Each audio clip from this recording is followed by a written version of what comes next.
Member of the month. I have had the privilege of working directly with this gentleman for years in the district through different buildings and different positions.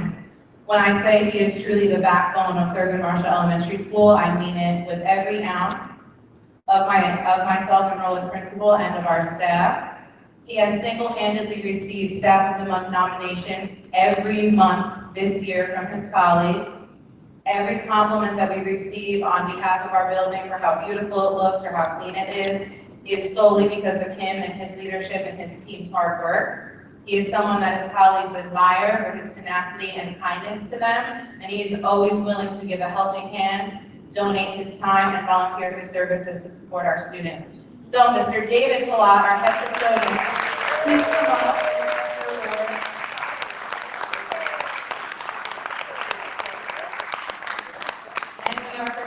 With cards from every student in every class in our building. Thank you.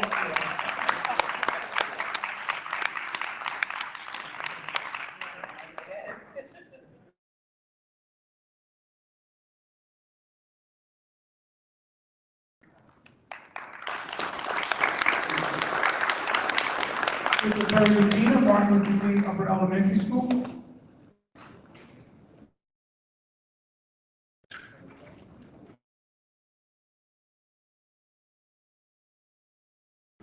All right, good evening, everyone. My name is Perry Medina, principal of the MLK Upper Elementary School, and our student of the month is Erlencia Joseph. She is, come on up, she is a leader in the school. She is smart, she gets wonderful grades, but most importantly, she is attentive, she is respectful, and she is growing into someone who will be the next leader, either of our town, the state, or even beyond. So congratulations, young lady. We are so proud of you.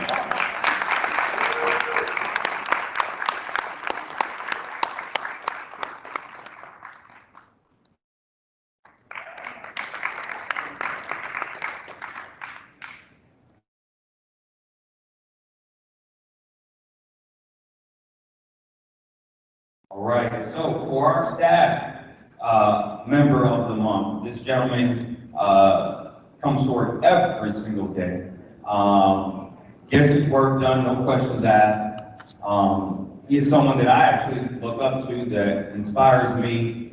He makes sure that our building is up and ready for the next day. Mr. Kenneth Puryear, please come up.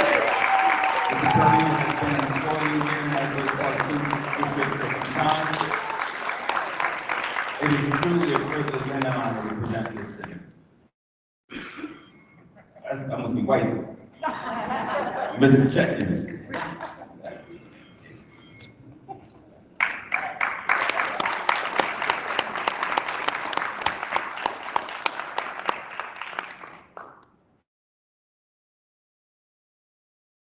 Ms. Ian Jackson Byers.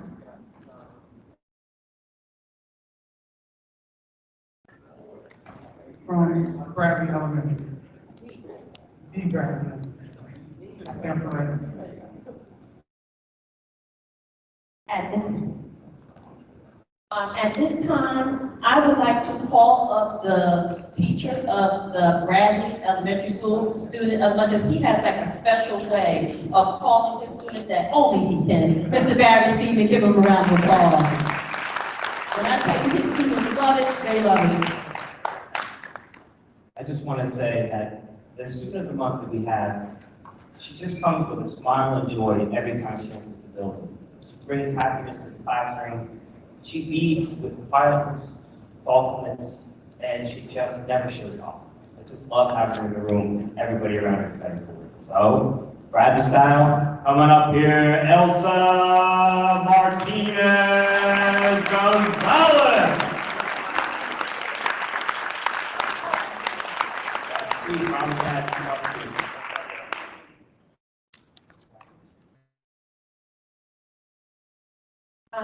So Elsa, we have some spirit wear for you. So on those dress down days, this is for you. Mom and Dad, we could not do this without you, so we have some spirit wear for you. Would you please wear this with pride and say that my child goes to the Bradley Elementary School? And Mom, if it wasn't for you, we wouldn't have this gift for Elsa, so this is for you. We gave you your flowers while you were coming.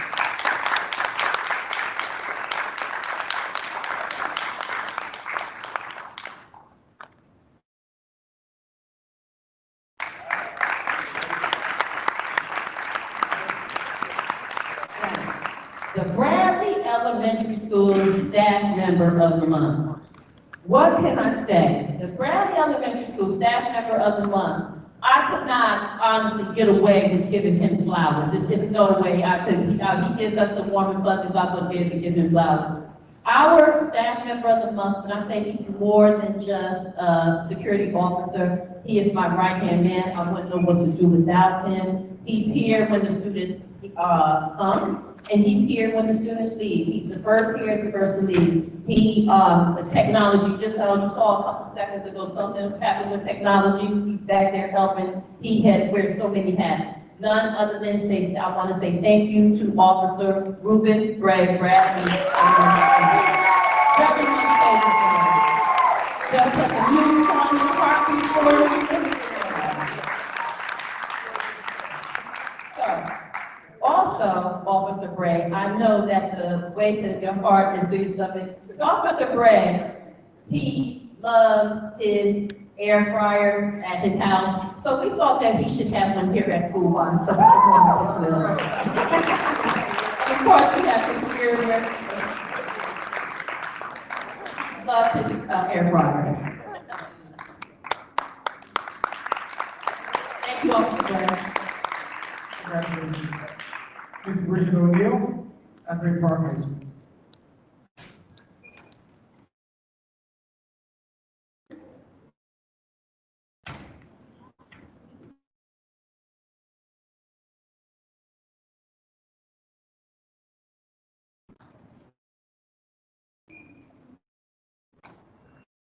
Tonight, we are recognizing a 7th grade student who is here with us tonight. He has been recognized by his ELL teacher for his commitment to his learning. He is somebody who has a positive attitude all of the time. He is constantly trying to get better. He meets all of our school expectations and really just embodies what it means to be a scholar and to be respectful and a part of the community in his school. So congratulations to Renix Millian in 7th grade.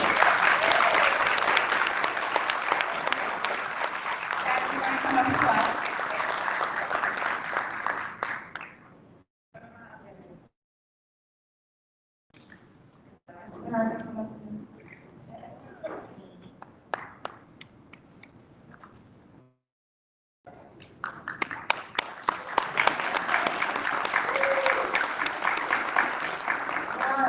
Recognizing a 12th grade student who is not here with us tonight, but he is. Great. He just got in. He is here. Nope. We are recognizing a 12th grade student who has had some really incredible accomplishments this year. He is one of the students that I met first when I came to Asbury Park this summer. He's on National Honor Society. He volunteers for absolutely everything this summer. On the first couple days of school, he was there every morning early to help me organize and hand out schedules. He has also been accepted to over 25 colleges for next year.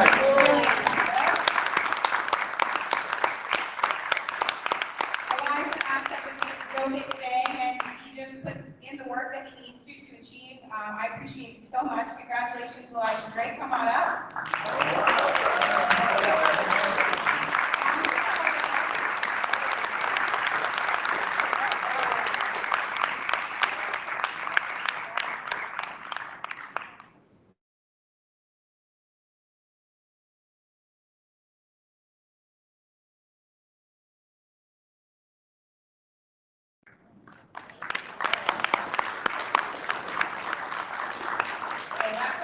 The high school staff member of the month.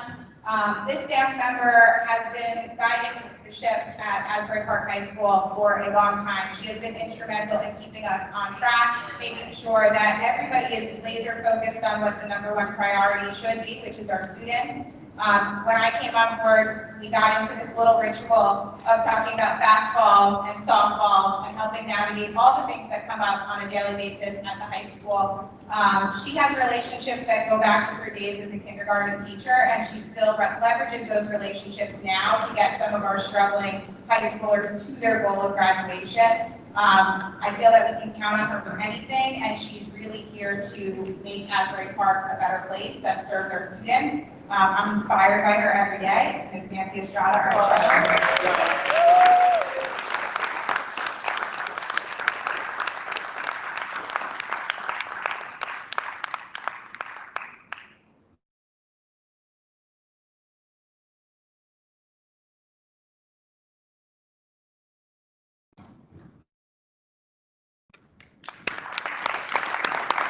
Congratulations to all our students and staff members of the month. We'll be moving into our first presentation by Mr. Eric Ruiz, Director of CNI.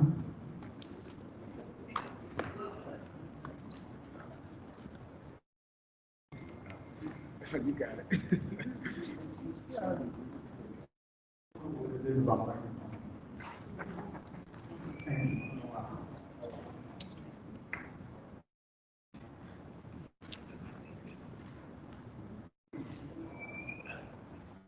So as Mr. Ruiz gets himself set up, he'll be reviewing over the NJDOE equivalency information review, which is something that we need to do for our upcoming QSAC this spring. All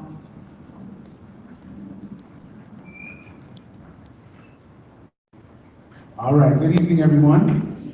All right, my name is Edwin Ruiz, Director of Curriculum and Instruction. I'm going to do a really brief presentation. As part of a requirement for QSAC, we have to present to the board any changes that come up. The state decided this year that because we didn't test in 2019, 2020, and 2021, that they did not have enough data to fill out a portion of the QSAC, and decided to give every district the opportunity to use an equivalency measure in order to use that as the information that they were going to use to give us our QSAC score in 2 of our indicators. I think it's 7 and 8, which is ELA and academics. So pretty much the explanation for your state and how we have applied the equivalency waiver is that they're requesting to use a substitute instructional program for indicators 4 and 5, I'm sorry, because there was no data for 1819, 1920, because there was no NJSLA data, because no student tested in the state of New Jersey at the time. What benchmark, they allow the districts to utilize a benchmark that's an equivalency. The state recommended several different benchmarks that they recognized. Lincoln was the #1 on the list of all the benchmarks that they felt was very much tied to NJSLA. So we're going to use Lincoln. Most districts are using the Lincoln benchmark as well. I kind of gave an explanation. I'm not going to read the whole thing, but basically this provides a break. The reason that we use Lincoln is because it's tied to NJSLA, and it provides the breakdown of all the students and subgroups. That's a very important part for the state. They want to see how subgroups are doing. Here, just a quick slide I put together with the help of my consultant in Lincoln, just to kind of show how the state would use this kind of data. I didn't bring all the, I can bring you a Lincoln data sheet with 80-something pages of everything broken down by every subgroup there is. But I just wanted to bring something basic up here, kind of show you from year to year how the data can be used. We kind of put this together by grade level, as you can see. grade levels here on the side for 23, 22. Excuse me, 21, 22, and then 22, 23. And one of the things I want to focus on is we've already taken forms A and B this year. We haven't taken form C. We wanted to compare it against form A and B last year. This is the kind of data that we can pull. And so some of the things we try to notice is how much growth the students made over the course of the last year to this year. You can see there's a little more growth, but also students started a little higher this year than they did last year. So that's a nice indicator for us, to kind of see how students are moving. So they may start, they might have started at 25 last year, this year they started at 35. That's a great, you may not see a growth, but then you also see that they started better than the year before. So these are the kinds of things that we look at and why an equivalency is acceptable. So what does that mean for us? Well, that means last time we had QSAC, this is what we got. This is the scores that we earned in ELA, in math, and growth points, 4.8 and 4.2, for a total of 28.1. Again, that's just a subset, because there's also science, there's also graduation rate, there's a whole bunch of other things, and then there's a bunch of other indicators, including the business office and so forth. Part of the cumulative score of QSAC, but this is just the part that pertains to the Office of Curriculum and Instruction. So for ELA and math, because we didn't test NJSLA those 2 years, we decided to give us an equivalency, and this is what we would get. We would get the the total score of 7.5, which is the most points you can get, and that will bring us up about 6 points at 34.1. Okay, and then I'm opening the floor to any questions. Yes. If we were using the standard, what is the difference? The difference is we don't have any data for NJSLA. That's the only difference, because we didn't test for 2 years during the pandemic. So we would test it and link it. We were testing liquid throughout the pandemic. We did it remotely as well. Yes. So liquid gave us our alternative because we tested the other. That is correct. Any further questions? So how, Yes. really quick, Mhm. the 34.1, so that's, my math is awful. So that's, what is that? That's six points That's higher. a 6 point higher, yes.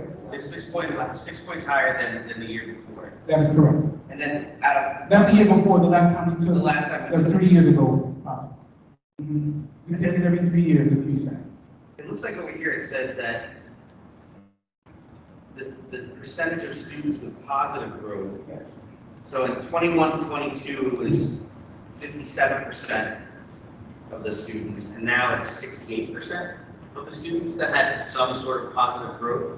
I'm looking at English 1. I'm just looking You're at, looking at English, what grade level? I guess, grade 9. Grade 9. Okay, so grade 9 is English 1, right? So which is grade 9, very good, yes. Yes, so what this is telling us, of the students that grew, in 21, 22, we have 57% that grew, and they grew about 12 percentage points in 21, 22. In 22, 23, 68% of the students showed positive growth, and their score was an average of 14 points of positive growth. So that's a 10% increase. That is correct. And then in English 2, it says 0% growth. Right. They went That back last time, and this time it was 65% That's showed correct. positive growth. Yes. It's not bad. Yeah. So there's a lot of positive things that we gain from it. And also, what happens is from Form A to Form C, there's a major jump. Usually between Form A and B, it's a little closer. Between Form B and C, you see a major jump because that's where the majority of teaching and learning takes place between January, February, March, April, May. It's not like breaks. We don't have Christmas, we don't have Thanksgiving. We're really focused on teaching and learning in those months. My other question is, if the state decided to make this change, quickly, all the other districts didn't standardize that either. That's correct. So right now, why didn't it just make it, this is what the new standard is going to be, when we get back to where we're going? Why is it an alternative? The alternative is because the way the QSAC is calculated, it takes 2 years of NJSLA data, and there's no school district in the state of New Jersey has 2 years of back-to-back NJSLA data. And so every district has been allowed to use this equivalency. We're not the only ones. I think every district is actually taking advantage of the equivalency to do this way. So because we don't have 2 years, now next year, we'll have 2 years because we took NJSLA last year and we'll be taking it this year. So that will give the 2 years, so any school that goes on the CUSAC review next year will have the 2 years of data and then possibly not go through this equivalency portion. Thank you, Mr. Ruiz. Thank you guys, have a great day. Next, we'll have a presentation on graduation by high school principal Bridget O'Neill and Mr. Paul Savoy, our assistant data analyst.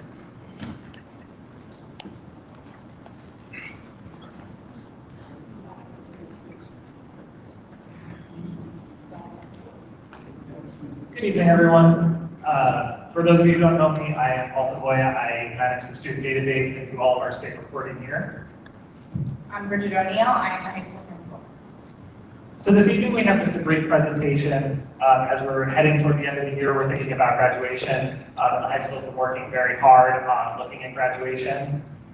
So we figured we would present where we stand and how the state actually looks at graduation rate in terms of where Asbury Park is.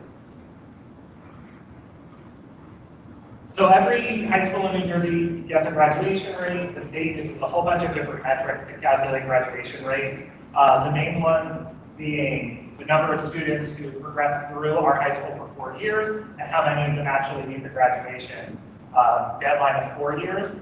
The state also calculates a 5 and a 6 year graduation rate, so they do give students the leverage of a little bit of extra time. So we receive a rate every year for graduation.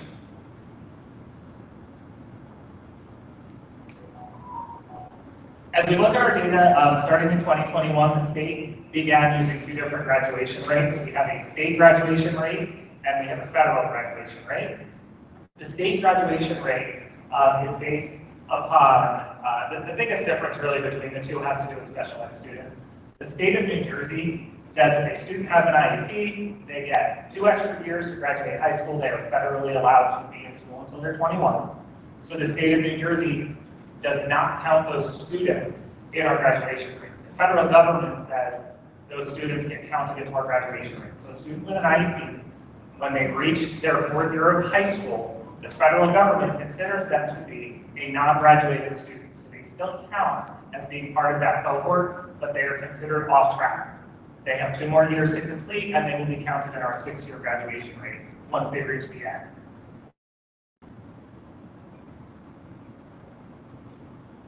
The state uses what's called an adjusted cohort. So basically, when a student enters 9th grade, the first time we report that they have come into 9th grade in our high school, they are assigned a cohort. That cohort starts a clock for 4 years. So for 4 years, they're tracked as whatever that 4th year cohort was. So right now, we're looking at students who came into high school. Doesn't matter whether it was here in Asbury Park or somewhere else. They are in the cohort of 2023. Several things happen to students during the time that they're in high school. They can leave the high school, transfer somewhere else. We're responsible for reporting that they've transferred somewhere else and telling the state where they've gone. Or students can be received from other high schools or from out of the country, assigned to the cohort. This next slide kind of shows you what that looks like. So this says that our original cohort, so let's say for 2023, the original cohort was 100 students. They entered. 4 students transferred into the district during that 4 years, so the cohort became 104 students. At the same time, there were 2 students who transferred out. They went to other high schools. They were reported by their other school districts, so the cohort was adjusted to 102 students. The next portion, over here, shows students that were not tracked or for various other reasons, perhaps they dropped out of school, or we did not verify where they went. So you can see there's 3 students here that were not verified. There are 2 students here that dropped out. Doesn't change the size of the cohort. It's still 102.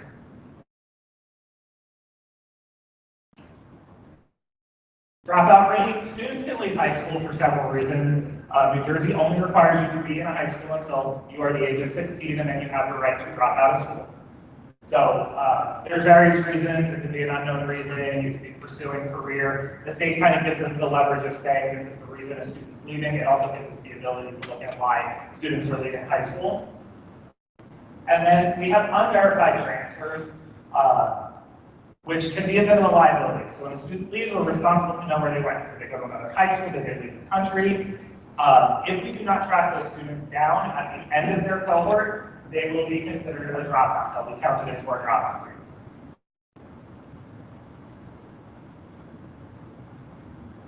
So in August of '22, we looked at the data that we currently have, what our graduation rate has been, and what our adjusted cohort looked like, so that me coming in as principal, I had an understanding of what we needed to attack to try to increase those numbers and also set up programs to support us in making sure that we didn't have more students in their 12th grade year drop out. So with Mr. Segoya and the school counselors, we did a audit of all 11th and 12th graders where we looked at their transcripts, we looked at their IEPs, we looked at their history with us from when they came into the district to when they left. We identified that we have 2 special education students who are out of district that will be continuing until they're 21. So that does count as a 6-year graduation rate versus the 4. 45% of all Asbury Park High School students at the start of the school year were off track for graduation in terms of their credit accrual, which meant that we needed to develop a credit recovery program that could start immediately. It started in August and is still happening until today. We had 16 students at the start of this 12th grade school year who had previously dropped out of high school before they reached 12th grade. These are students who have dropped out any time from 9th grade through current. 16 students that the project became really verifying where they are. Did they drop out? Could we re-engage them in school? And then we have 25 students at the start of the year who are at risk of dropout when you look at the different criteria: chronic absenteeism, credit accrual, not having a permanent house. Those students, we had 25 right off the bat when we came into the school. From there, we kind of came up with a 3-pronged approach. So working with the central office team, myself, our school counselors, child study team, we tried to develop ways to put these students into different groups so that we could put interventions into place. We wanted to understand our adjusted graduation rate. We wanted to set up a system for individual case management where we were looking critically at truancy, credit recovery, and then putting at-risk services into place. And then we created a Pathways to Graduation program that launched in January for our most credit deficient seniors. The adjusted graduation rate is what Mr. Segoya talked about. So we are tracking and monitoring students who have previously withdrawn and, to our knowledge, have not re-enrolled in any school. To date, we have tracked down 3, which in 15 is a pretty high number. We are working with the community. We are working with staff members across the district to try to understand, did that student move to North Carolina? Did that student move to Neptune at a point? There's a little glitch in the state system that oftentimes students who have 2 last names or a hyphenated last name register in a different iteration of that last name, and you may not be able to pick them up. So we've been doing a lot of legwork, calling to other schools, again, reaching out to community partners and trying to identify who those students are. We have been doing individualized case management. So between the school counselor, CST, and our attendance officer, they have been constantly auditing our progress and creating interventions that we can put into place.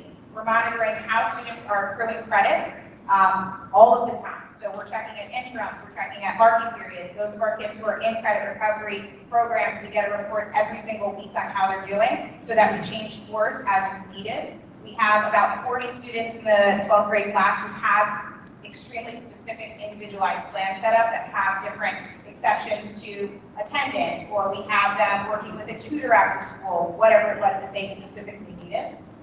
We've been really creative with monitoring truancy. Truancy it's not enforced for students over 16. So you lose a lot of the opportunity of going through the court system to pursue families and students who have chronic absenteeism. But we have been working very closely with Mr. Whedon and Mr. Ward to understand which of our senior students have younger siblings who may also have truancy issues and how we can kind of get support in getting those families comprehensive services. We also have just been putting therapy into place. We have community partners that have been linking our students to different jobs. A lot of our students were working during the day, which was a reason that they weren't coming to school. So we've also been identifying people who will employ our students after school or on the weekend at the same rates that they were earning previously. And then the last piece has been the creation to the Pathways to Graduation program. Dr. Adams spoke about this a little bit in our last meeting. But we launched a program in January that is serving 40 students total. It is a wraparound dropout prevention program that we've created in partnership with New Jersey Virtual School, which is through MOESC, through MOES. It offers us self-paced credit recovery taught with New Jersey certified teachers. Our students can take up to 5 classes of credit recovery at a time, and as soon as they finish a class, we can add another class. So every student in that program needs more than 7 classes to graduate. Students typically take 5 to 6 classes a year, so it allows us to really move it forward. And this group of 40 students is on a 5 or 6 year graduation pathway, and we have put 17 of them to date on a 4-year path, which we're making progress every day, but we have 17 of them that should 100% graduate within their 4-year window. We are having constant family, school, and community communication. The students who are in this program have 5 weekly meetings where we are pulling in their stakeholders, whether that's a coach, whether it's their old Pop Warner coach, whether it's their boss, to keep everybody engaged and on track. We are going to homes to have those meetings. We're having those meetings in school. We're having them virtually, just making sure that those students are really engaged in their own problems. So when we're looking at where we stand right now, we have 134 students who are in our overall cohort. Not all of those students come to Asbury Park High School. This is every 12th grader that we are responsible for. So if you have a student who's at a vocational school, we have students who are special education students who attend out of district, we're counting for that number. We have 127 that started as reported in our group this year, in our adjusted cohort. 15 of those, as I said, were previous dropouts, people that had dropped out prior to the school year. We saw a chunk of dropouts in this cohort during the COVID-19 pandemic, so students that never came back to school following the pandemic. And we have 8 new dropouts that we have had since the start of this school year. Some of those are students that never came to school this school year that we are still trying to verify where they are they attending somewhere else. We have 3 students that we identified that we'll have an appeal for, so it'll bring our number down because they are enrolled somewhere else or they have a different circumstance, and we identified 2 of those students who are continuing. We have 17 who are on track in the Pathways to Graduation program. We have 3 students in this cohort who graduated early. One finished their coursework in October, one finished soon after that, and the other actually finished at the end of last year, graduated the entire year program. And we have 67 students currently enrolled in the high school who are completely on track. They have passed all 3 marking periods of their required courses. So we're in a pretty good space right now. We've made a lot of progress. We will continue to make progress. I think that this year, understanding where we stand, we'll be able to duplicate that same process for our 11th graders who are rising to 12th grade and really understand on the back end what we need to do to support students, but also what we need to do to keep track of where our students go and making sure that our adjusted rate is accurate. Thank you all. Any questions that you have for either class? My first question is, what are 3 of the reasons why you see a significant dropout? So the dropout rate here is interesting because there are students who are dropping out prior to 12th grade. I would say that that's not typical of a school district, and I think one of our areas of growth is really identifying when students leave us, where they're going, and making sure that we're properly coding it.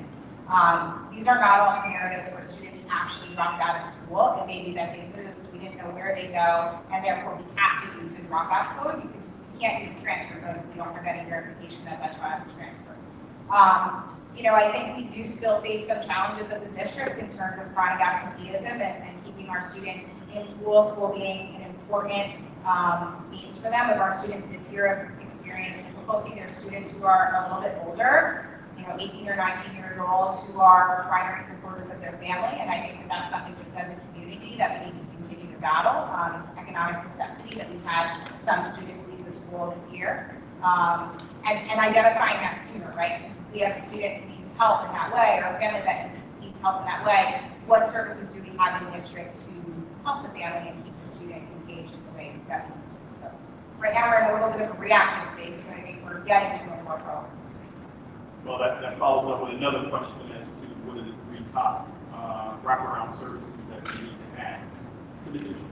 So we do have a lot of services that we utilize. We have a partnership with the YMCA that provides clinical counseling all across the district from kindergarten up through 12th grade. In the high school, we have the SPOT, which is a partnership through the VNA that provides clinical counseling right in our building. And then we also have a partnership with KYDS, which has been really successful for the building. And then I would say that this program that we've created through Pathways is a really strong academic intervention.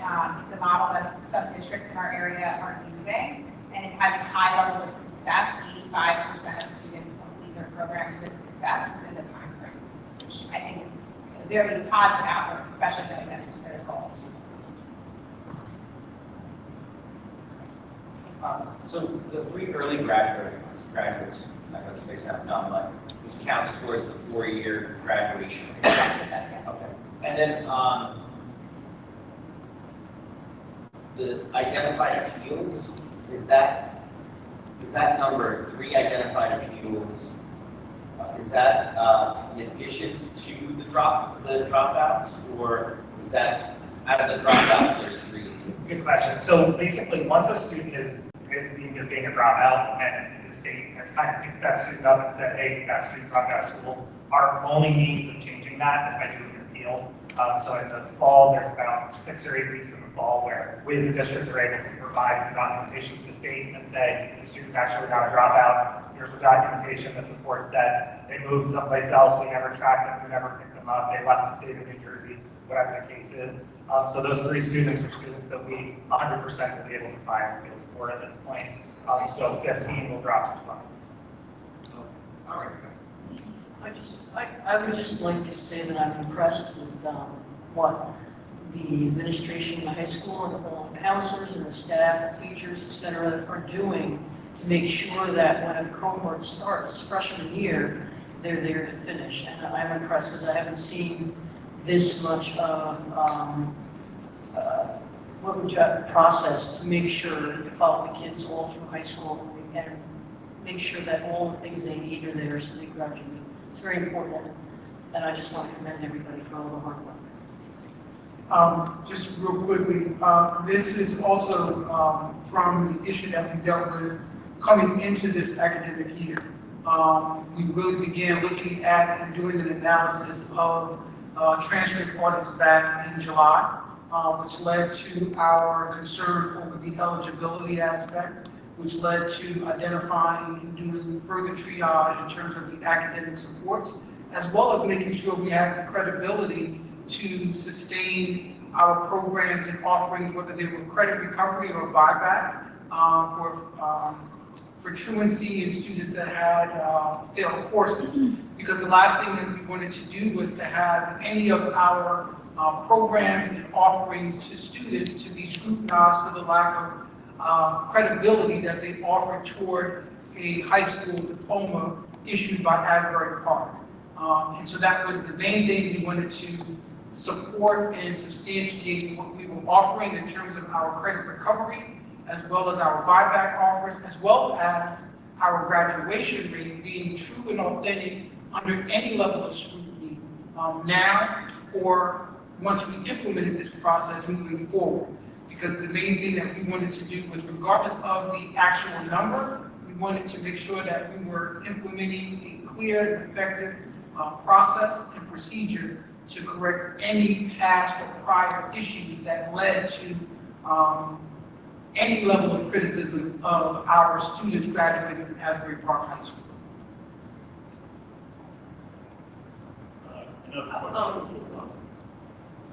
It is very impressive, and it is congratulations to the progress that you guys are making. I was just wondering, with a program like this, is it something that could be issued and part of like the lower grades, where you do have some children struggling to get to school in like the middle school and even in elementary?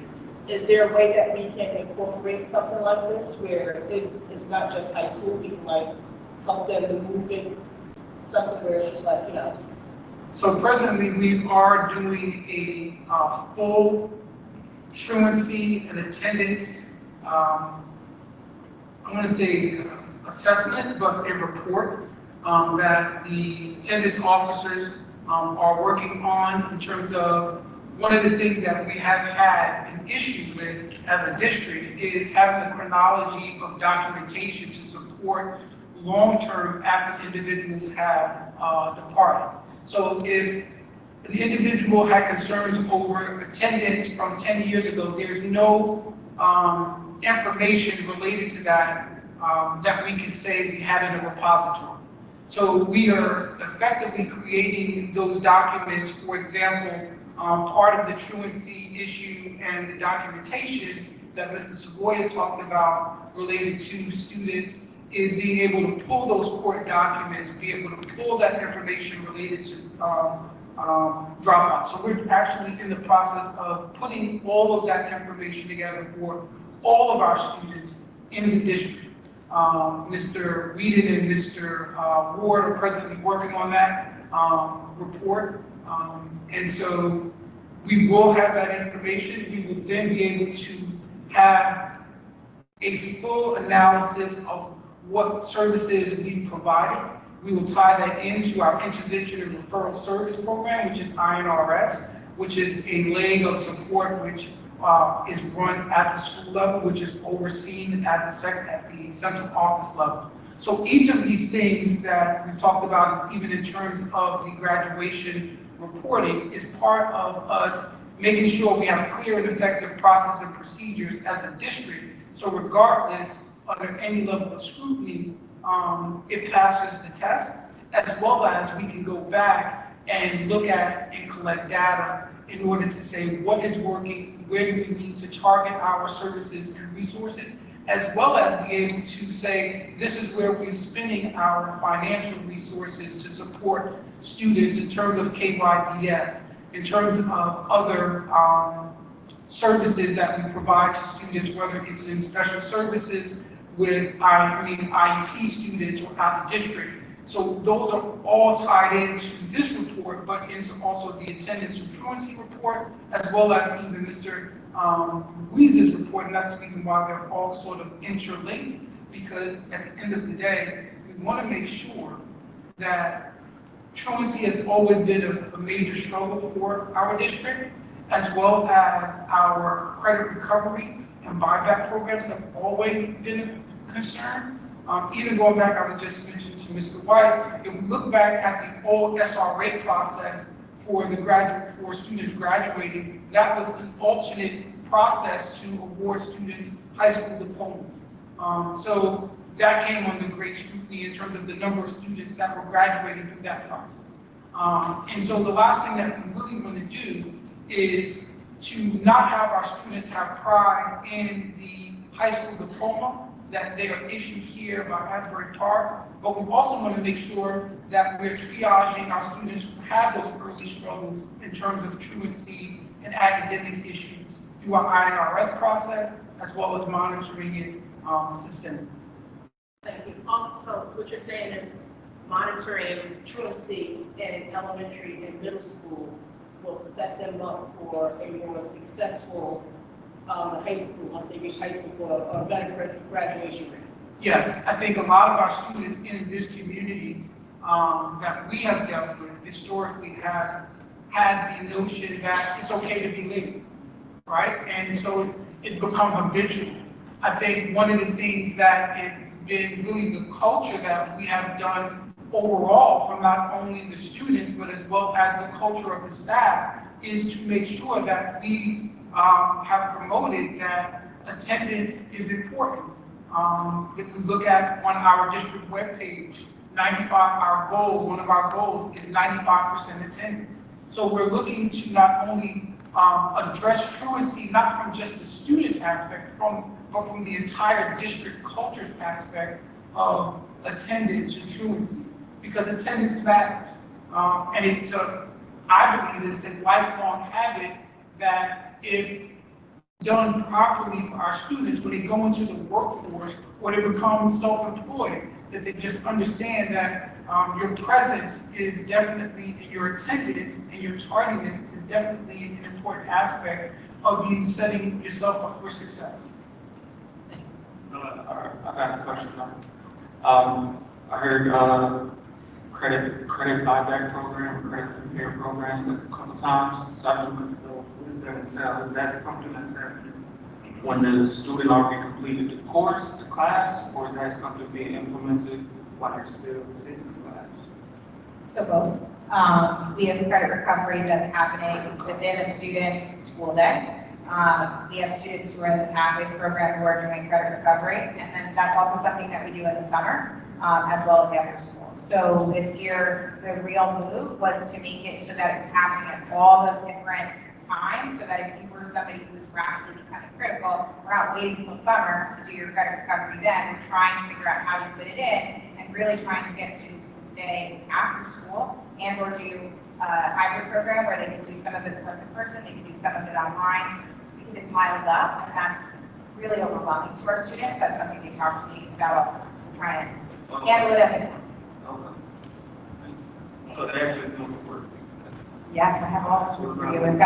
They're afraid of my spreadsheet. You should see when I pull it up. And I'm like, you're not in the green, you're in the yellow. And forget it, if you get to the red, your mom's going to come right down. So we're monitoring it, and it's also teaching that skill that, right, anybody can check your work, and your word is your word, but there's proof in what you're doing. So we've been modeling for them that being online and being engaged with what you're supposed to be doing is a whole different thing than passing, right? It's both. It's monitoring your time, managing your time, but also passing your classes. And I think that soft skill, right, is also something we try to build in high school. And I think of the small wins this year, that might be my biggest goal, that we're starting to understand that as a student. Thank you, Ms. O'Neill, Mrs. Ford. Well, I have a question for you. And today's question is, when can we see report, probably by next November, as to all the data, the reactionary, how far can we get ahead of this? And one of the things that we look at is, I think in the 9th grade, by 6 months in, if we know all this data, if we're effectively setting our children up for success, we should know this and how we're going forward. So by September, do you think we should be online to get an idea of what we're looking at, tardiness in the report, and how quickly are we looking at the kids in 9th, 10th, and 11th right now? So that's ongoing in terms of the data analysis. We won't really be able to look at our 9th graders in terms of where they are until the end of the year, in terms of what courses they would need, and that's really tied into as we look at scheduling. So let's say a 9th grader attends classes, maybe non-credit for 2, failed 2, so that student could go to summer school for 2 classes. That means that student is not actually moving into 10th grade. If we look at that in terms of just that one student, that may be the student on the deficiency side, but we may have students that are in the DREAM program that are excelling and exceeding. Just a few weeks ago, we had our 9th grade students pass at, I believe, 36% over the state average. So we have not only students at both ends of the spectrum, but I can't sit here prematurely and say to you what that percentage is going to look like. As we triage from 12th grade down, as we've done this year, the goal is to make sure that our most credit deficient students in terms of graduation are addressed first. That becomes a priority. As we look at students who have the actual long-term opportunity to retake classes, that's where we look at it from the freshman standpoint. High school is a very different dynamic when we're looking at schedule structures and schedule development based upon courses passed and courses that need to be retaken. So it is not a singular view on me giving you a spreadsheet that says 45% of our students are here, 65% of our students are here, 35% of our students are here. We won't really be able to tell that determination until we build the schedule based upon summer completion, course passing, attendance. So there are a lot of variables in that. So it's not apples to oranges when people say, well, I want the data, right? We can give you numbers, but I think this is a clear indication of understanding just how graduation rates and graduation cohorts are developed and calculated. So in most districts that don't have this small number, when we talk about 3 students being able to put in an appeal for it, that's a huge number for our population. When we look at the sporadic nature of students, not knowing where they are and the hectic nature of how the state collects that data, we would love to know where those additional students are. However, we still have to work with the numbers that we have. So nothing is inflated, right? And again, to me, it goes back to the process of it standing up against any level of scrutiny from anyone inside our organization or outside our organization, and saying that we now have a very true graduation rate. We have a very true, authentic, and tried and tested credit recovery and graduation program to make sure that all of our students are on the track towards graduation and are given the resources and services needed to successfully either be in a 5th-year cohort, a 4-year cohort, or a 6-year cohort. And so that has been the process by which we've done. Not many schools are going to be able to tell you that they can give you a projection on in September what their current rate is. We can tell you a percentage like we did in terms of how many of our students are on target towards graduation. That is the most accurate we can tell you, because then it is in real time with students taking courses, passing assessments, attending class in school. So that's where we are with this being real-time, fluid, but honest and transparent. Yes, Dr. Jim. I just wanted to echo Ms. Lozinski and say this is a really big step in the right direction. And it's being done in many districts like you were talking about, so really great work with this. And I think it's going to do wonders down the road, for sure.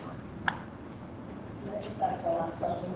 I meant to ask the high school principal, and I apologize. I was curious to the 3 students who graduated early. Were they individuals who excelled academically, or were they individuals who had pretty much aged out and were given some sort of option?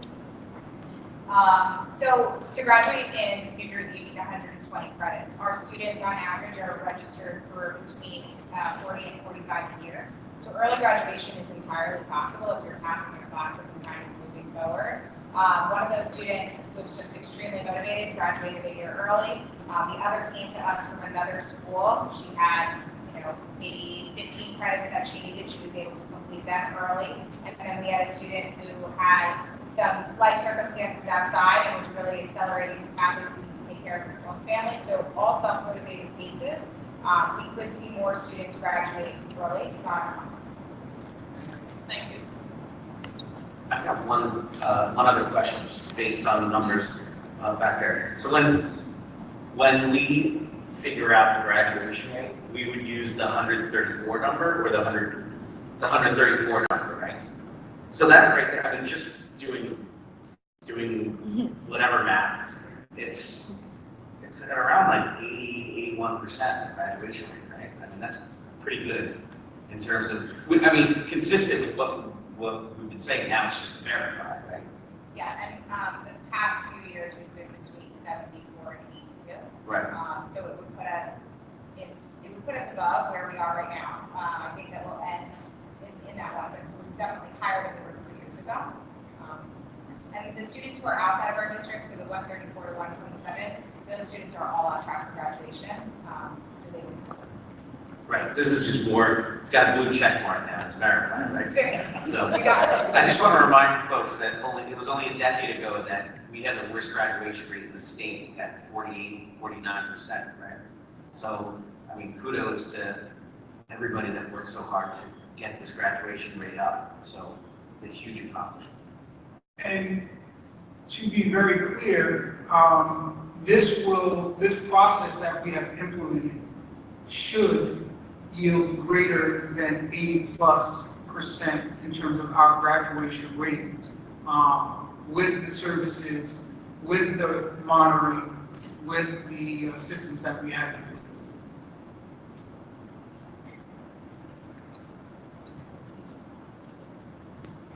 Dr. Almar?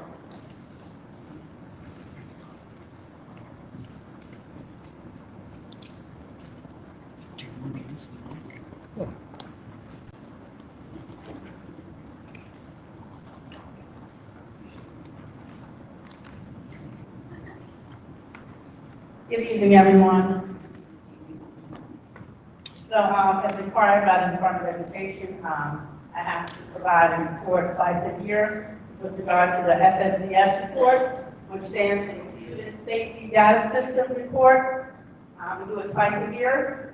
The first report period is September to December, and this is for September to December of 2022.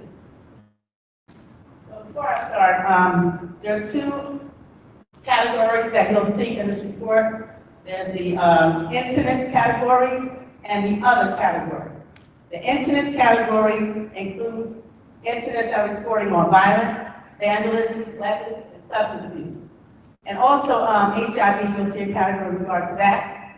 And the other includes any other incident that led to a student being removed from the school. So, for this year, from September to December of 2022, the high school reported 24 incidents. And again, that's the violence, vandalism, and substance abuse and weapons. And the other was 45 incidents. We had one incident of HIV. MLK, we had 4 incidents. 2 other, 0 HIV. Bradley, we had 0 all across the board. And Thurgood Marshall, we had 0 incidents, 1 other, and 0 HIV. So I did a comparison. So I looked at 2021, 2022 school year, period 1, and I compared that with the period 1, 2022, 2023 school year. And so, first, the incidents remained the same for the Asbury Park High School. So last year we had 24 incidents. This year we had 24 incidents. So the trend was steady. Other incidents, we went from 30 in 2021 to 45. It was an increase of 15 incidents. And we went from 0 HIV in 2021 to 2022 to 1 incident of this year. Upper elementary, we had a negative 2 trend. We went from 6 incidents last year to 4 this year. We went from 1 other incident to 2 this year. And across the board for HIV, we had 0 incidents, period 1. Bradley Elementary, we had 0 last year, 0 this year for all of the categories. Thurgood Marshall, the same. And this is a 3-year comparison. So if you look at period 1 from 2021, we all know that was COVID period, so 0 across the board. Last year, total incidents was 54 incidents, and we had 28 incidents, so we went down. Other incidents went from 32 to 47 incidents this year. HIV went from 0 to 1. So, any questions? I just wanted to ask when you, so that I'm clear, the high school includes a 7th and 8th grade. Yes, it does, this year. It would have been a little more, I think, informational to see it separated, because I'm sure it's reported separate, the 7th and 8th. No, it's actually Together? All together? 7 o'clock. Yeah. What do you think, Dr. Howard, was the reasoning for the increase in the other category? What did you see that was kind of... Something like the high school? Yeah, did something stand out to you, or something that why it went up like that in the other category? So again, other than leaving the school, anything within the code of conduct that requires to be put out, to be a fight, it could be many reasons. And, you know, when you say 21, 22, that was kind of like first year, the hybrid year that we came back. So the kids weren't in school full time, all of them. So this year, you know, really, you have 7th and 8th included, and all the kids are back now. So, and across the state, you're going to see an increase. And and particularly, you have more fights than you had previously. Again, we have KYPF, they're back now, full time, we didn't have it before. So now they're working to try to get our kids back on track, but there's more fights than there have been in the past. I can tell you that. It's not necessarily a bad thing in my eyes, because the fact that they're getting reported, like sometimes it's almost like things, when things don't get reported, that's just as troubling too. So in a way, like seeing that they're getting reported is important too. Well, across the board, the district, we understand, we want transparency, you know, if we're having some issues that we need to deal with, we report it and we deal with it. Any other questions? Thank you. Thank you, Dr. Howard Mark. Madam Clerk, that concludes all my presentations. Dr. Evans, one other thing I just wanted to reiterate from something that Mr. Ruiz said, and I think you mentioned it too, is that our average score was like over 30% higher than the state average with those, right? That was on the ninth grade. ELA. Right. And we had something like a 72% passing rate. That's huge. So, unless my math is done. no, I think the numbers and the data that we are often reporting is accurate. It is a reflection of the work of the staff. It is a reflection of the focus of our students. Monthly, you see and hear the positive aspects of our students being recognized as well as our staff. You often, as well as during public comments, have concerns of students and families alike. Just one of the things on our agenda this evening, some of our students who came up last month about the law of public safety, 2 of those students have been accepted into the Summer Institute Law program at Harvard University, which is on the agenda for us to provide financial support for those students in the program. So,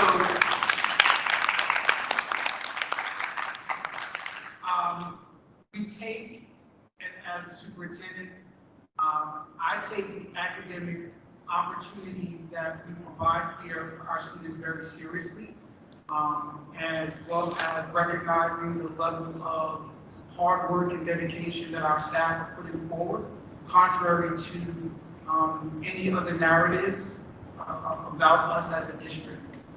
We have some very hardworking and dedicated students presented here this evening. One of our students, again, beating the odds, 25 college acceptances. Again, would walk past him in the street and not recognize, you know, just what that young man is capable of. So I think that we have a district full of students that are, as one book author would say, invisible because people refuse to see them. Our job and task is to make them very visible.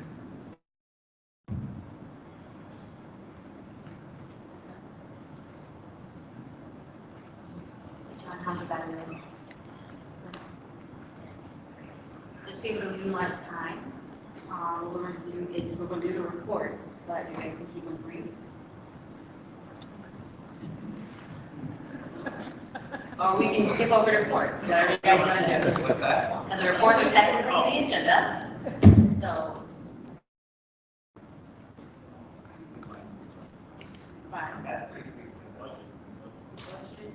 Policy committee has no update.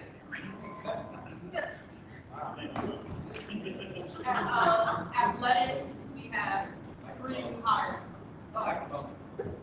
Athletics, we have 3 new hires, head baseball coach, head boys volleyball coach, assistant volleyball coach. Finance, we had the budget hearing last Thursday. And the only other news, I'm sure everybody's read in the paper that we received, we're supposed to receive some emergency stabilization of 5.6 million, but we'll see what happens and when that comes. Is it 5 or 6.6? Was it 5? 5.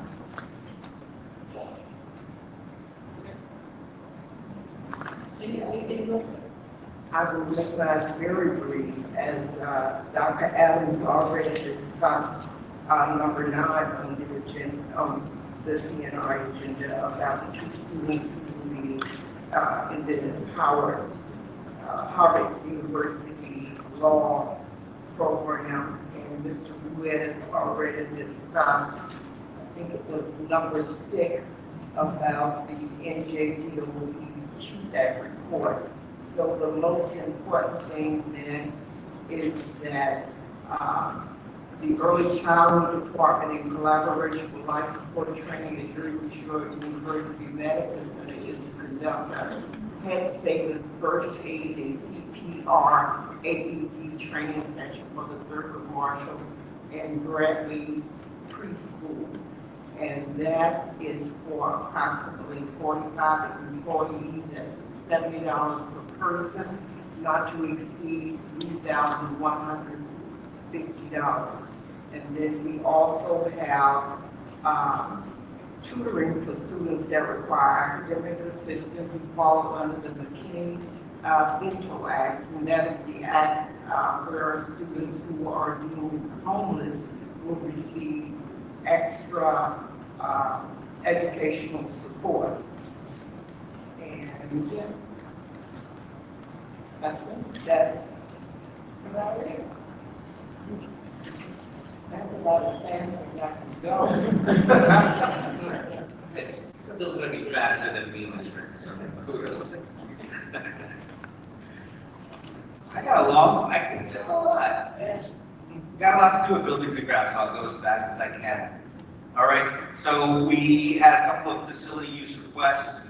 The district received a request from the Monmouth County Utility Committee to use the high school gym and auditorium on June 8th and 10th. They're requesting a fee waiver. See what happens when I go too fast? A fee waiver of $2,452. And then the Asbury Little League has provided a letter donating services. This is actually really cool.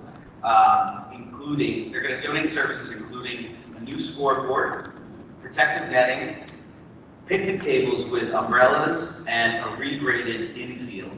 And they're asking the district to waive the $1,000 annual fee in lieu of these donations. So thank you to the Asbury Park Little League for all of that. That's fantastic. Architectural services, the elevator project at MLK is nearing completion. Goodness. The inspections have been scheduled for the end of March. Have they happened since we met, Jeff? No, right? They have not happened. The architects went out with a punch list and they're scheduled for the end of this month. The project is about a month ahead of time. Great. Ahead of schedule, that's always good. The district's Phase 3 ESSER funded project has a bid opening scheduled for this week. It was actually Tuesday. The project includes upgrades to the high school and the MLK media centers, the high school life skills room, the high school auditorium, and the science classrooms. Also, upgrades to the HVAC systems at our schools may require some temporary relocation of classrooms while work is being completed, so please, no rumors this time. All moves are coordinated with the building principal. Central office relocation and future use of the Barack Obama building was discussed. And the administration has asked for an appraisal of the Barack Obama property and an update to the appraisal done on the maintenance shop. The committee discussed options for using and selling those parcels. So that's something that I just wanted to highlight because a lot of folks have been asking questions about both properties. Various projects include, the IT department continues to review options for a new cloud-based phone system. The current system utilizes district-based servers that are almost obsolete. The IT staff received a new server to extend the current storage capacity for the district security camera system, and this will increase the number of days that video will be saved on the system. We also reviewed an old photo of the athletic fields at the high school. The photo shows a different configuration of fields that will be reviewed with the district architect. The committee discussed the installation of a multi-sport court system and the possibility of using a different kind of foundation to avoid cracking. I forget what it's called, the underneath part of the court. What is it? It's like a silt-based thing, and that the cement, even if it's poured or re-poured, it could crack. So it was suggested to look into like a latex modified thin set cement that could kind of be a little more flexible. The committee also reviewed an email received concerning trash receptacles around the high school and the lack of open gates. So single gate access is open, while the double gated access points do remain locked, but the single gate is open. Am I correct in that, right? Okay. And then finally, the committee asked for certain assurances that current improvement projects are being awarded under prevailing wage rules. All awarded contracts follow, I'll say this again, all awarded contracts follow state rules and regulations. And that came from a comment that we received questioning that. But all of the projects are under the prevailing wage rules. So that's my report. I did want to bring up, we talked a little bit more extensively about the maintenance building. And I guess what we'll do is, what we're planning on doing is to get an update to that appraisal, just to see if there was any difference from 2 years ago. I think 2 years ago it was Was it more? 1.8. $1.8 million of the maintenance building on Second Avenue. And hopefully we'll get to selling that off soon. So we'll see what the update to the appraisal comes up with. To be continued. At this time, we're going to switch over to the public participation.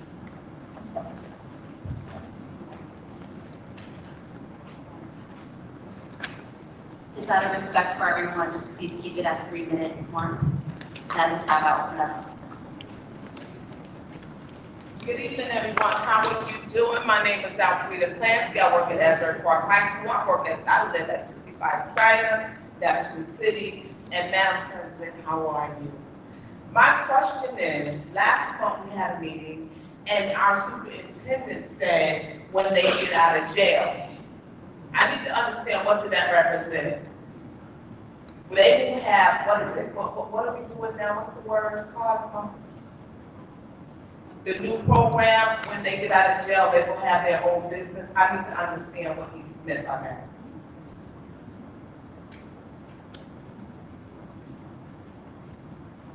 Okay.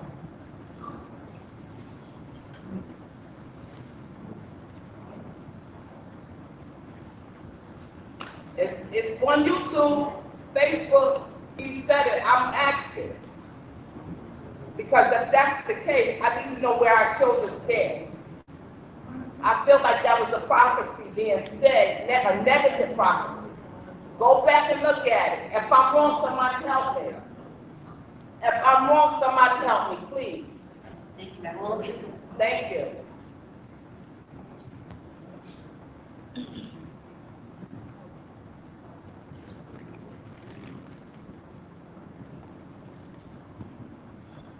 Good evening. I'm Angel Camus, bilingual ESL educator in Asbury Park for over 40 years. Happy New Year, first time I get to see you. I'm here to translate for this lady because she has some concerns. Thank you.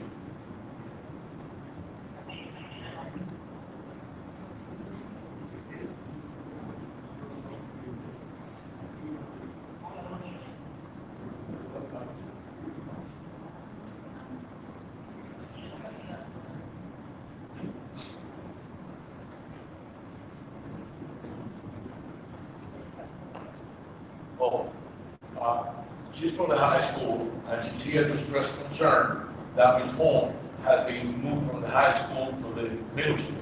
And she would like to see Ms. Holm back in the high school because her child is very attached to her. That is a personnel matter which we cannot discuss at this moment. I apologize. Can you hear me now? Yes. Oh, that's a personnel matter which we cannot discuss.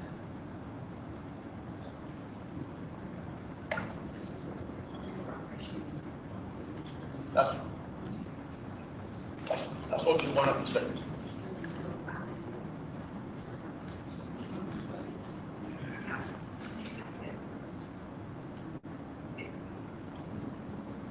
The administration heard your concern and will take it under advisement. Thank you.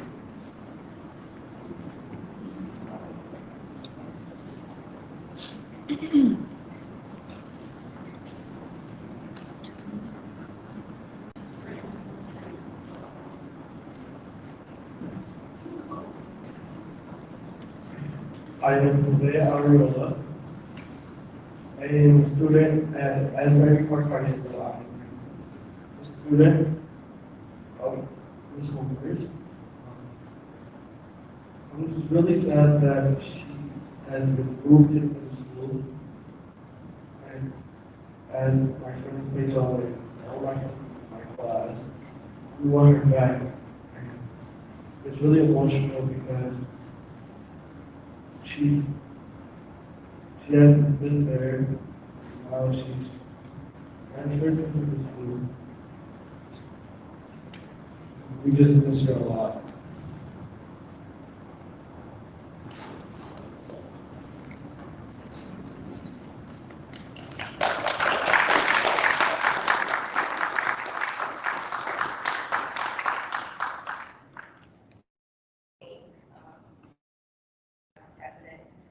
I'm here to speak today on, well, actually I have a lot of things, but I'm sticking to just one at this moment. So a HIP report was given about the Asbury Park School District. However, my concern when it comes to the HIP is that you have HIP specialists in your district that don't understand what a HIP is. So I was specifically told on the phone by the HIP specialist at Martin Luther King Elementary School that a certain situation that my daughter endured did not fall under a HIP category because it was not done on race, gender, religion, or equality. Well, that is only one of the criteria which constitutes a HIP. There's 7 criteria under HIP that constitutes a HIP. So if you're reporting HIPs, how can you report them accurately if you have specialists who do not understand what HIP is? Also, this same specialist told me that if I wanted a complaint filed, that I could have went to the Asbury Park School District to file the HIP complaint myself, which as a regular parent of the Asbury Park School District, and their child is going through something of that nature, how would they know that they have to go to a website to do a HIP complaint, where to find the form for the HIP complaint? And also, when I did find the HIP complaint form, it is out of date as it still has Sandra Gray as the superintendent of the school on that form. So that is one of the problems that I have with the HIP. Also, the other problem that I want to speak on here is documentation within this district. There are several forms that I have requested regarding my daughter's IEP that I have still yet to receive because there is no documentation on those services that she has received.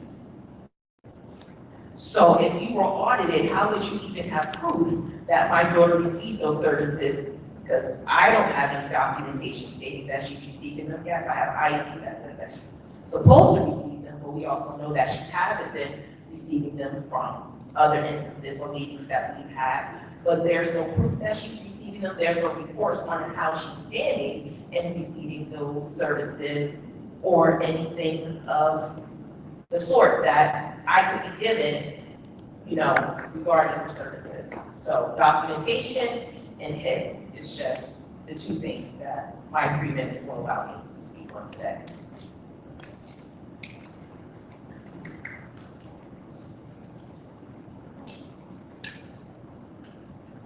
Good evening. My name is Beverly Lyons. I am a resident of 1701 Ocean Avenue here in Asbury Park. I have been blessed to hear the progress that's happening and has been recorded. I would like to, I know I shouldn't have, Madam President, ask a question, but let me make a statement. In regards to our special ed populace that we have, my concern, and it may be in place, but I don't know, if there is a special ed chapter for the parents, and if so, is it advertised so that the parents that have concern about services for their children can come and access whatever resources you have in place? I understand that in the classroom, there are those formats that are used for our babies, for our expression babies, but that's what they are to me. But I'd like to know if it is in place. Could it be publicized or information sent to the families to let them know they do have access besides going out of the district to other advocacy groups to get help? When we have it in-house, then we should be able to access it and help with these parents that are really stressed. And that's with every district, I'm sure, and every component of a district, there is stress. But I'm looking at our special ed populace and having access to these meetings. If we do have that component here, if so, please let our parents know so that they can come. And yes, they probably will be irate and they probably will be wound up, but at least we can say, I can refer them to our district to say we have something in place for them. Thank you.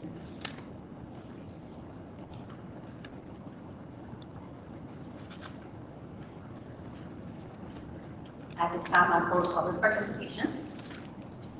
Madam President. Ms. Lyons, Ms. Lau, who is our Director of Special Services, has been hosting those meetings. I'll make sure that we do advertise it as well. But I'll let Ms. Lau just speak on it briefly in terms of the last meeting and for your next meeting as well. So we do have a special education parent advisory group. It does meet quarterly. Our most recent meeting was at the beginning of this month, and we did publicize it on the website, on our Instagram, Twitter, and Facebook. Flyers went out in English, Spanish, and Haitian Creole. If you have ideas of how we can engage more of our parents to join us for these meetings, I would love to talk to you offline. Okay. All right. Thank you. Thank you. Thank you. You're welcome, Ms. Lyons. We did issue this morning. I hope your health as well. Yes. At our student advisory committee. The concern, I echo and share your concerns, Ms. Foster, over what you mentioned at the microphone.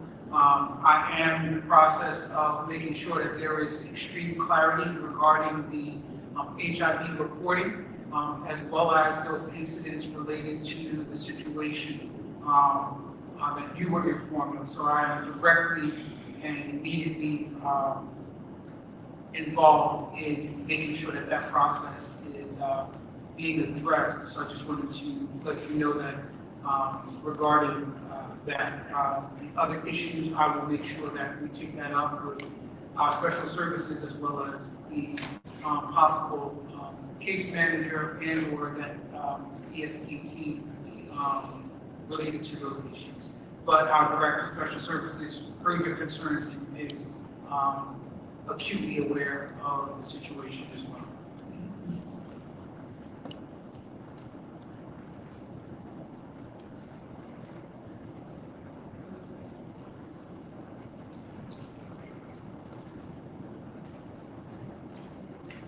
Madam President, I had one favor to ask, that maybe just so we're all kind of in the loop with the meetings with the special education quarterly meetings, would it be possible to have Ms. Lau kind of just do a brief report out every quarter, like when you do meet, like at the subsequent meeting, just so it's kind of put on record, you can see it on YouTube, and everybody on the board is aware of kind of what happened.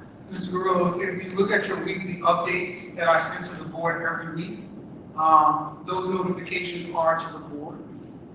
In terms of the different by department occurrences, meetings, and I guess overflows and highlights. And so those reports, again, we've had a sidebar agreement in terms of those areas related to the special services as well as other areas. So I would say that information is open to the public in terms of parents participating. So what those findings are, what those things that are discussed is really allowing and aligning to the expectations and criteria of special services. And this keeps the agendas and those things are very much accessible.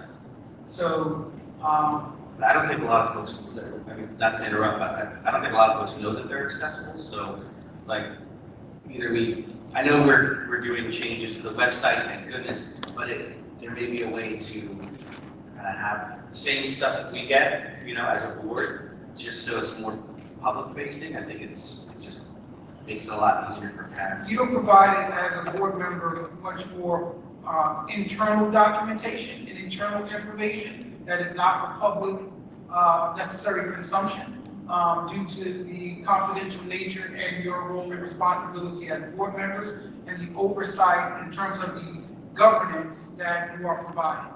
In terms of the instructional and the day-to-day operations, which as a superintendent is my primary responsibility, those fall within my delegation of responsibilities to Ms. Lau to oversee. The information that is gathered from those meetings is given a synopsis in my report to the board to give you an overview of where we stand with certain situations and different occurrences. So I think that that's a very fine line that we walk in terms of not only discussing, because there are certain regulations and things of that nature, not only with special services, but within any of the dynamic related to any of the directors, with the exception of C&I, that don't deal with personnel. When we talk about even the HIV reporting, giving in any more detail would be giving with just the sheer numbers, identifying markers of who those individuals are, given any small cursory investigation.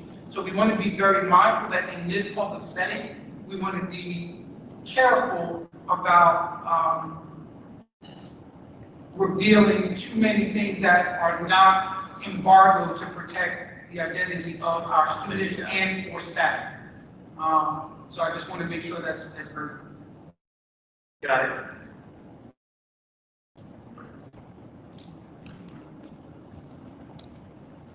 I have a motion for items 12A and B, as well as item 13. I'll move it.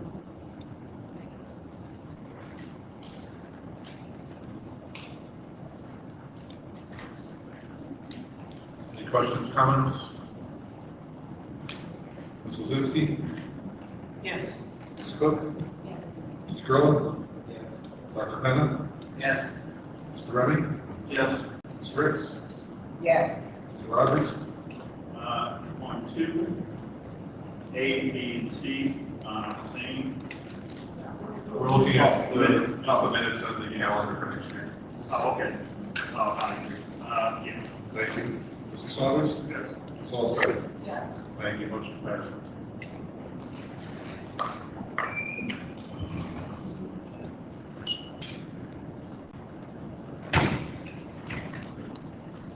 I would ask for a consent agenda on all items B1 through B5, number 1.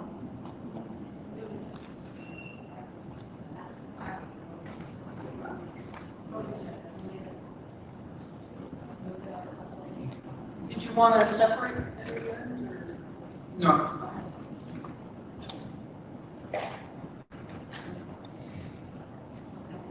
I'll second.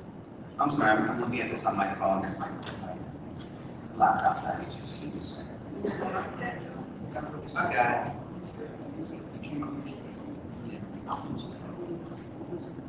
No, I already started before, I just want to.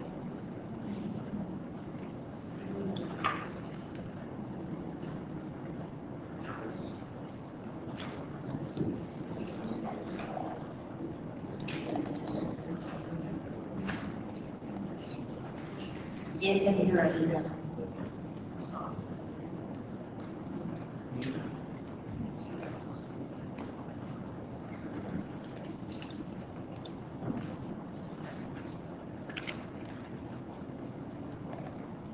So we have a motion for all items B1 through B5. Any questions, comments?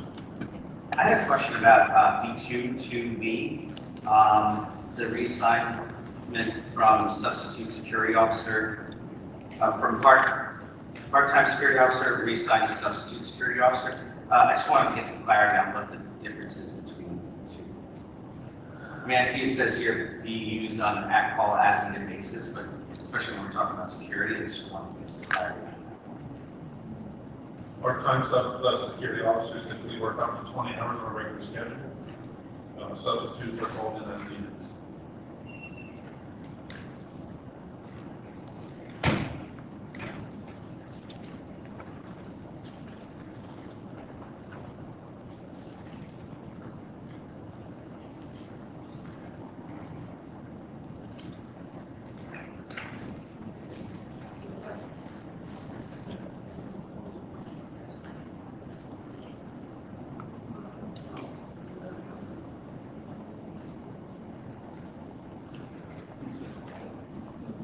Madam President? You ready? Okay, this is all items B1 to B5. Ms. Cook? Ms. Levinsky? Yes. Mr. Grillo? Yes, abstaining on B2 to A2. Dr. Bennett? Yes. Mr. Rennie? Yes. Ms. Riggs? Yes. Mr. Rogers? Standing on 2A, B, C. And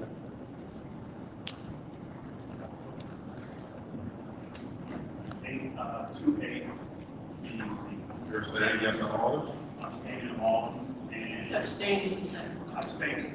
Yes, we have a yes on all items except 2A, B, and C, which you're saying. And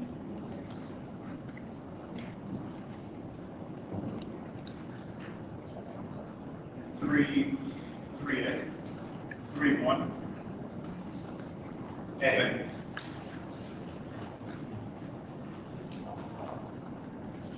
And you're abstaining on 3A? Yeah. Thank you. Mr. Saunders? Yes. Ms. Ellsworth? I am yes to everything, and I'm going to be abstaining from HB2, number 2A. A, B, and C.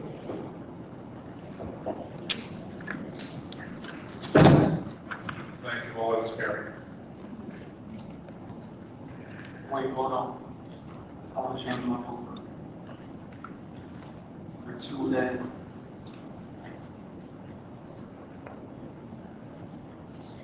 Oh, so no, it's 2A. So 2A is no. Yeah, 2A, on B2.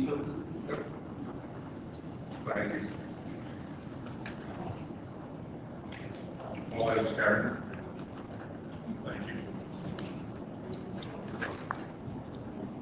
And Jeff, I'm going to change my vote on 2.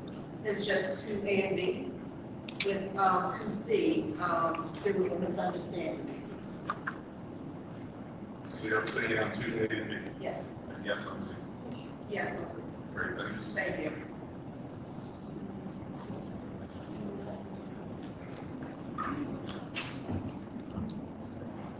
We have a motion for all items C1, number 1, through C5, number 3. Moved by Ms. Cook.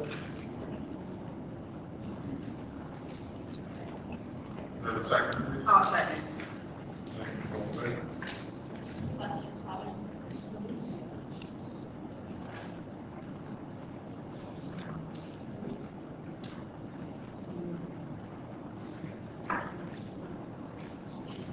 So all items C1, number 1, through C5, number 3. Ms. Cook? Ms. Olfay? C, what was that? C? C1, number 1, through C5, number 3. On the blue pages. Well, I was, you know what, yeah. And it's just that everything, to abstain on C5.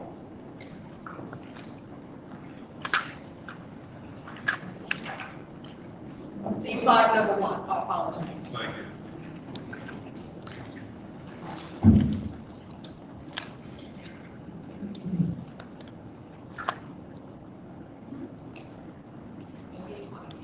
Thank you, Mr. Grillo. Yes to everything except C5, number 1, that's a no. Thank you, Ms. Lozinski. Yes. Dr. Bennett. Yes, everything except for C5, number 1, that's a no. Mr. Remy. Yes to everything as well, except C5. Ms. Riggs. Yes to everything, abstain from C. Yes to everything except C5, item 1, until I've had a chance to discuss it and move closing today. And you're abstaining from that? Yes. Thank you. Mr. Rogers. Everything with C5, number 1, is no. And Mr. Soldier.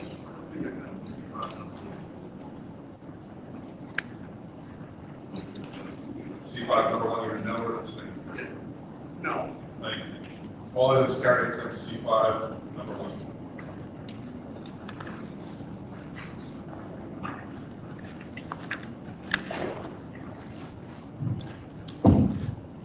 I'd like to just inform the board that I will be taking C5 number 100 by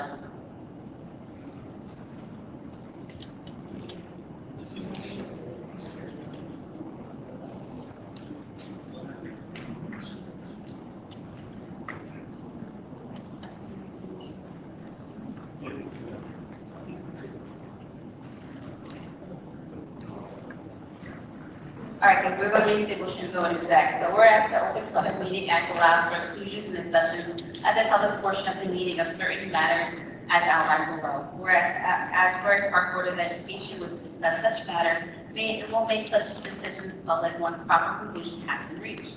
Now therefore, as a result, that the Asbury Park Board of Education will hold a closed session, on this date, March 23rd, 2023, at Asbury Park, New Jersey, for the purpose of outlined below, for litigation, conflict matters, and time privileges.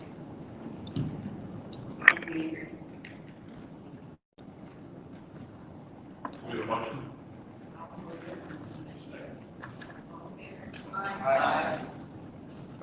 So ladies and gentlemen, the board will be retiring to closed executive session for approximately 45 minutes. It's anticipated that the board will not be taking any action in executive session. Any action that's taken will be done here in the public after the close of executive session. Thank you.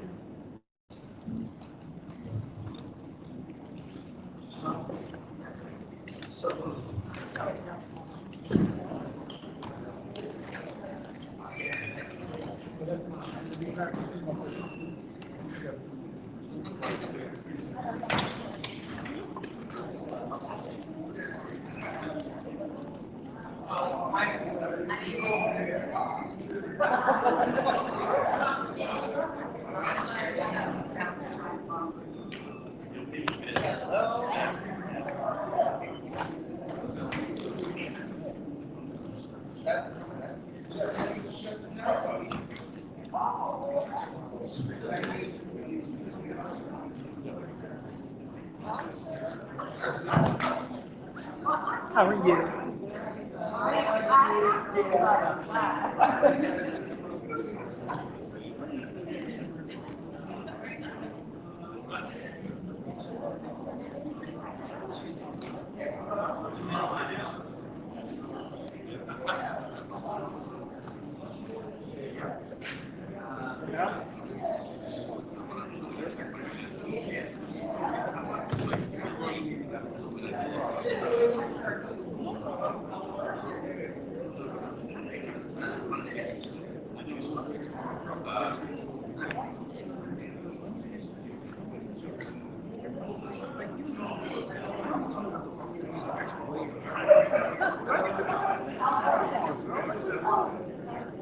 See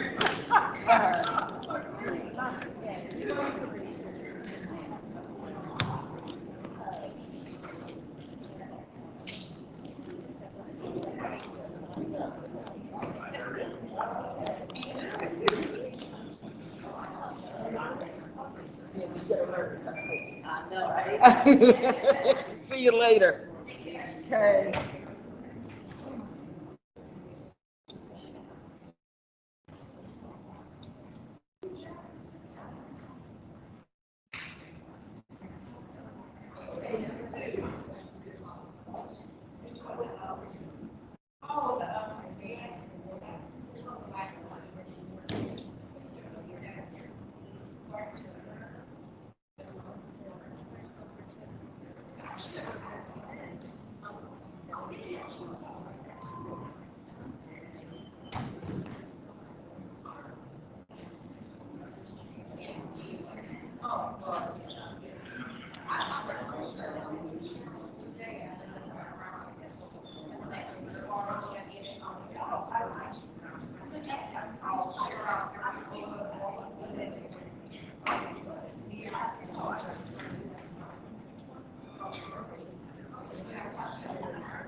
Take some healthy apples. All right, I'm out. Guys, have a good night. Take care. You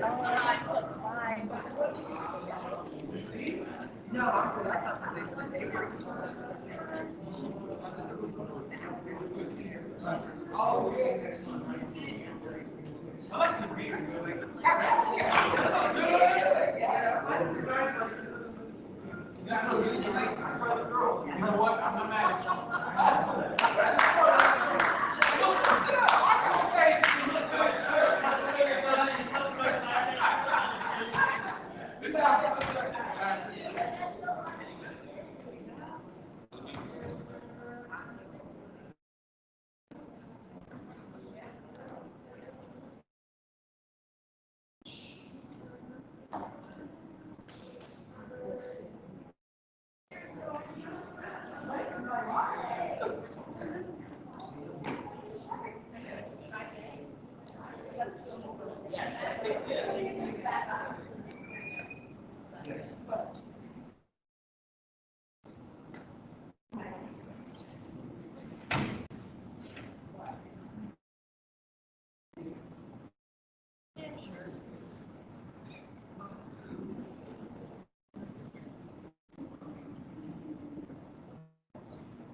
I have a quorum. I mean, can you imagine? Can we make this happen? It's awesome. We get to put on our show. The whole show, like the whole show. We like two. Go ahead, Tim. Just Strengthen numbers. Whatever you gotta do. Mr. Weiss, I know you're going back in, whisper in your ear.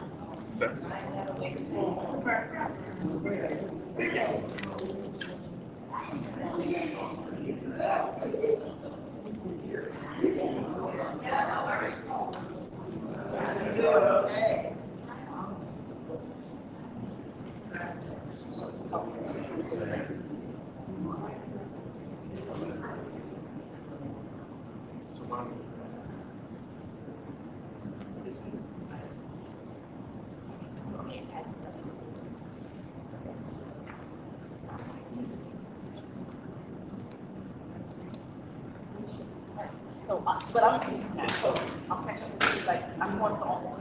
Oh, I won't be there. No, I know that, it sounds. Enjoy a lot of good places to eat. I live right there, you forgot. Woodbridge. Okay. It's the house. Yep. Right, we'll see.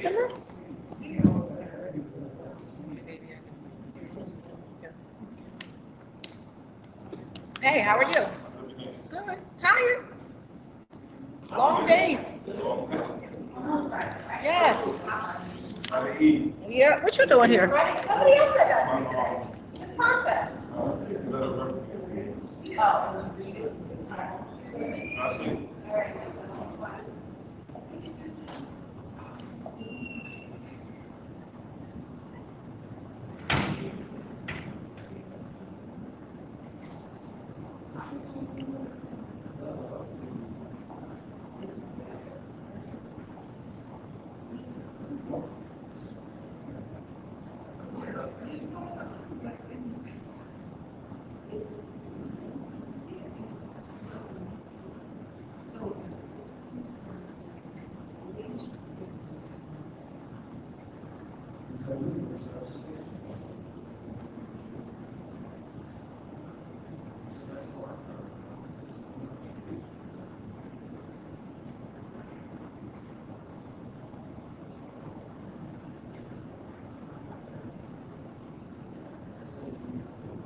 I can't be in there Oh.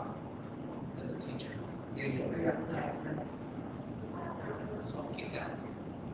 Good, get your relaxing day.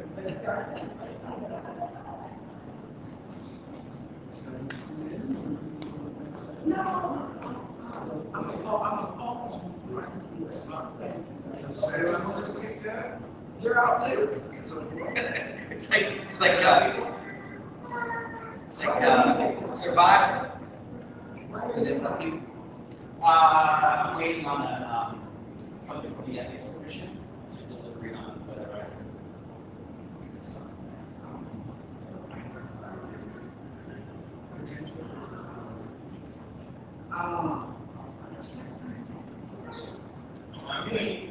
You're out there? Yeah. All right, I'm leaving.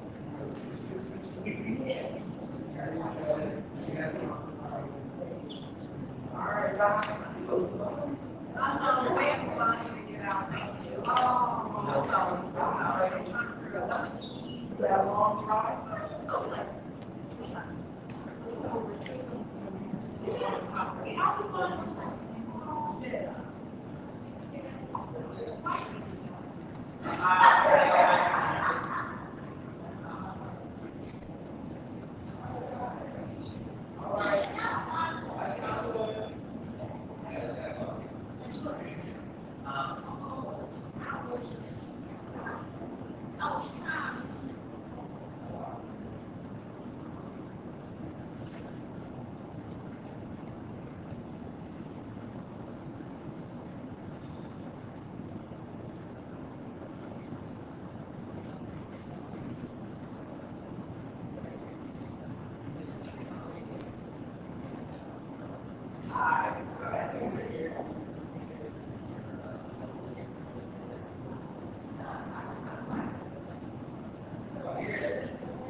I hear you. All right, go for it. Yeah. Say hello to North Jersey for me.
So in most towns, many towns, in Jersey, it's just drinking water. It's also wastewater. We look at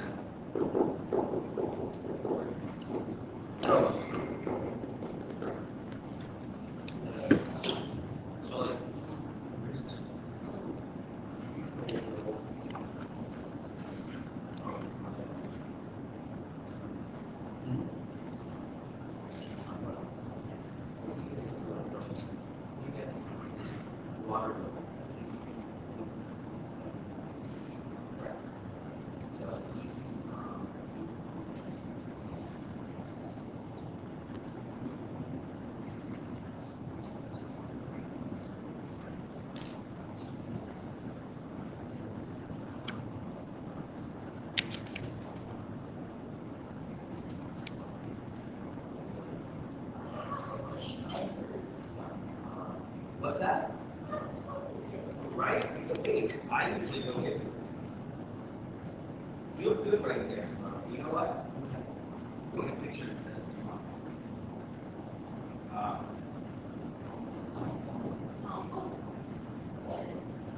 Here you go. Like a ball.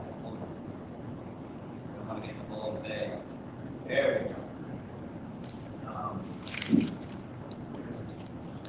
So.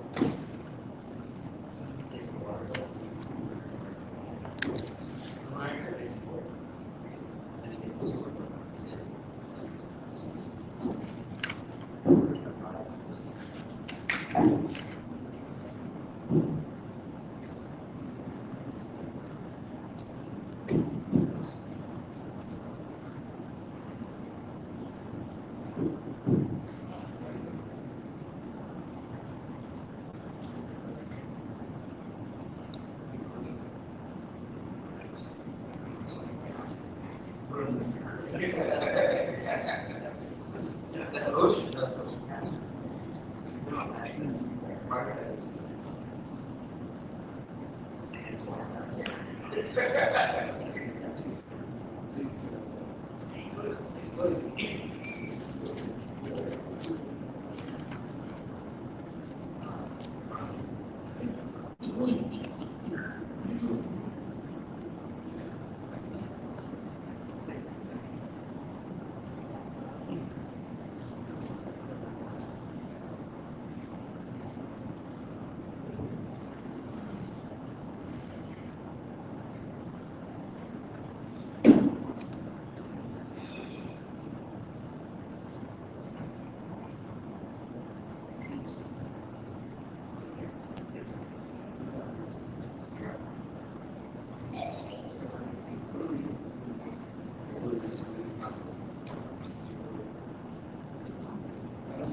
That's why I said, I said on the Thanksgiving,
No, this is. What I'm saying is this. We'll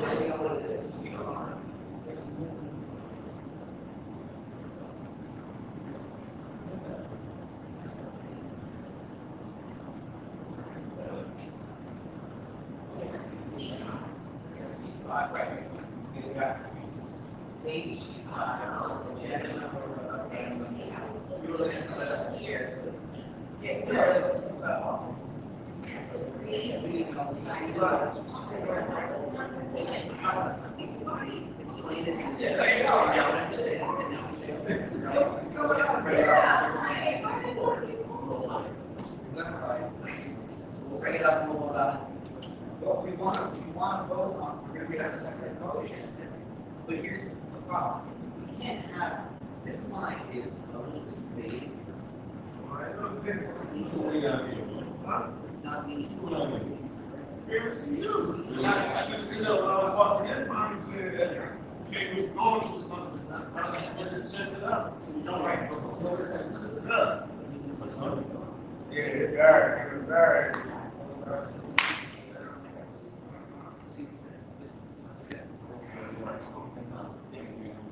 Yes.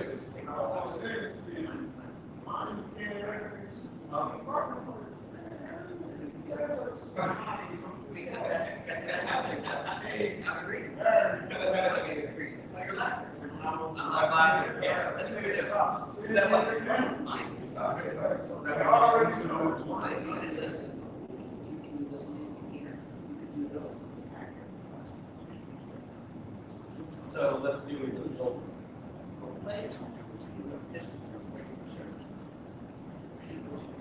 I'm very pleased. I agree. I agree. I'm not in my head. You're not. Yes. Yes, you are. Yes, I am.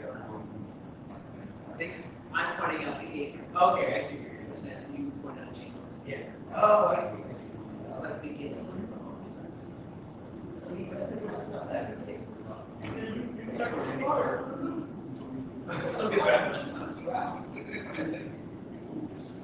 What is Mars?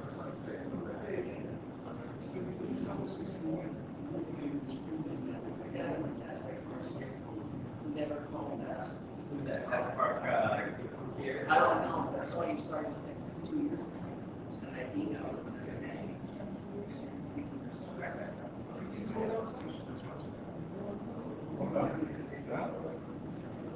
No, I was just saying, I'll help you. Right? Not easy, it was just calling him home. He didn't show up. He didn't work on this. And he said, I go along with text message.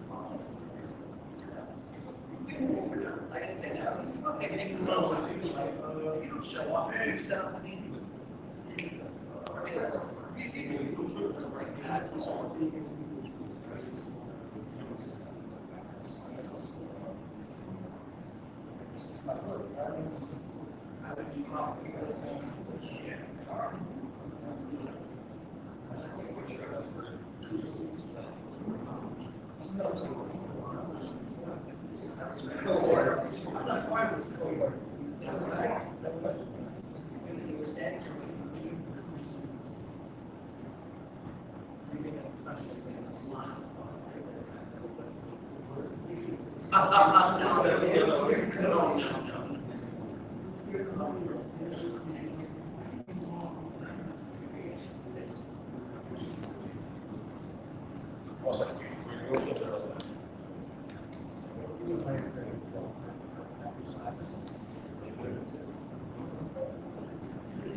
I'm trying to get a feeling.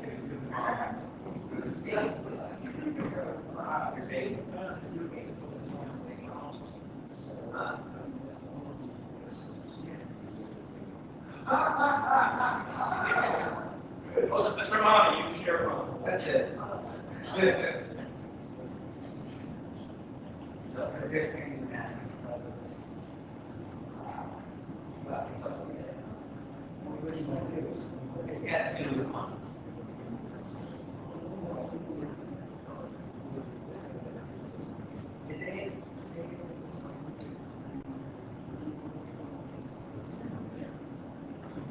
I'm going to go back and read here because I think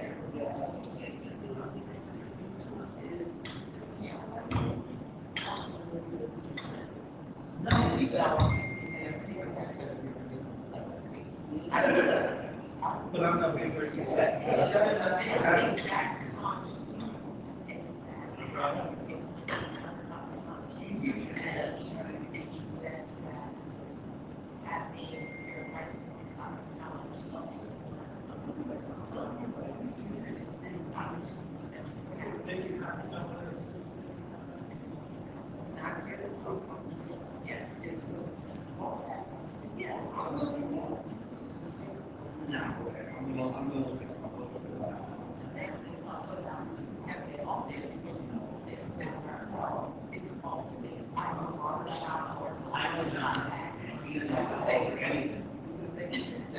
I'm telling you. I've been here.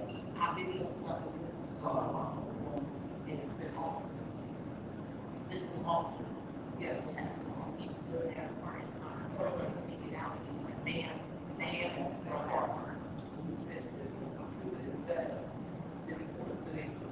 I think the website's wrong. I think I should know. Hi, John. Are all your like your video recordings? Who's that? The school district? You're not allowed to, yeah, I don't provide that, they don't have an opportunity to, unless Shanta took the flight, unless I think. I don't think Shanta. I mean, I'm the only person who really gets her hands on where there's a. Right. I don't think, I mean,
yeah, but there are two things that happen.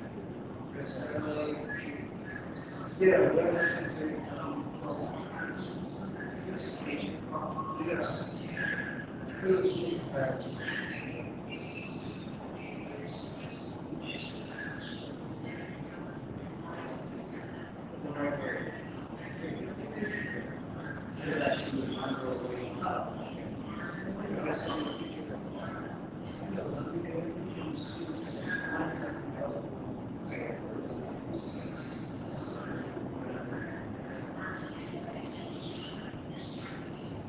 what was that?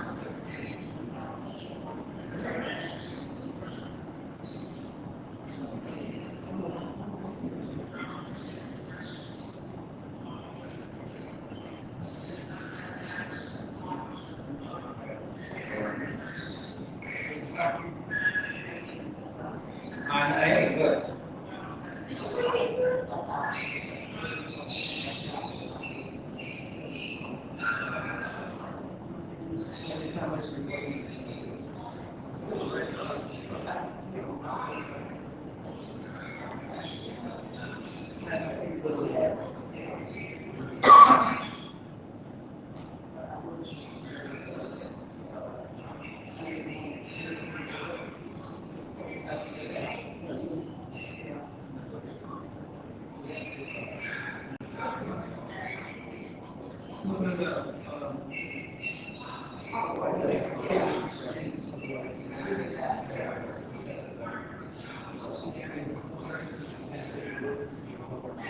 That's the picture of us, yes, we're right.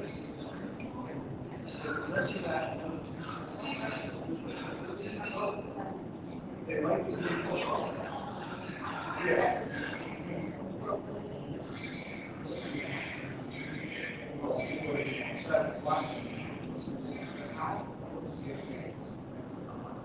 Public session.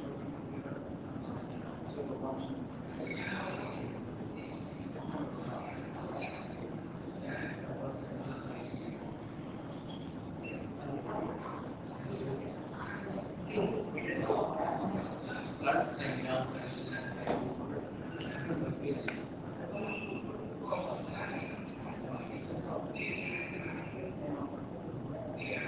Yeah, because that was the video camera.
There's a little separation.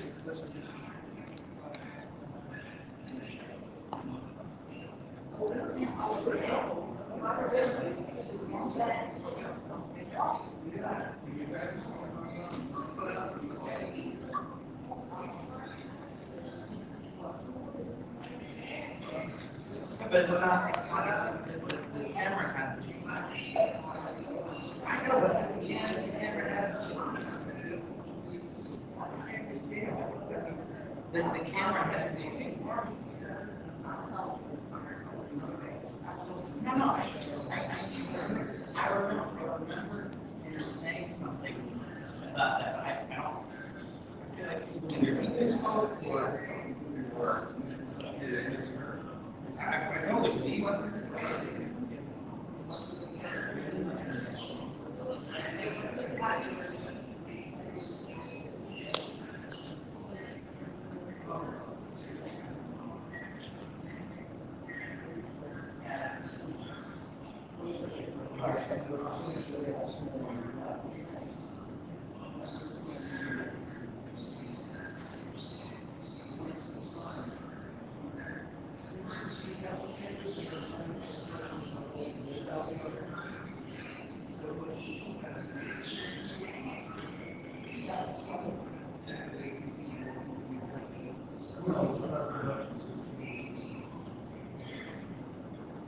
You understand, it's not going to show up before the day.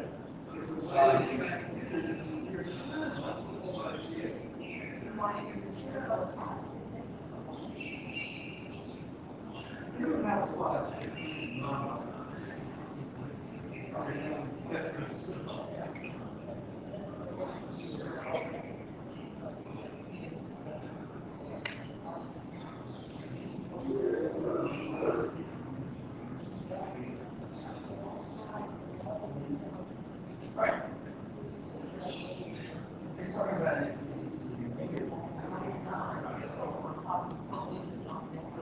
You're saying it sounds like about our kids. Yes. See, when I heard it, when I heard her say, you see, to me, it sounded like what it sounded like saying,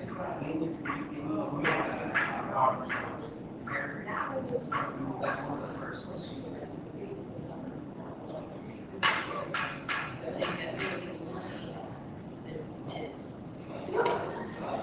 Like, I'm gonna have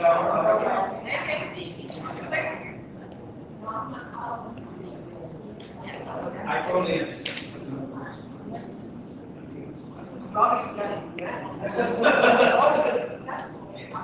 We need to take your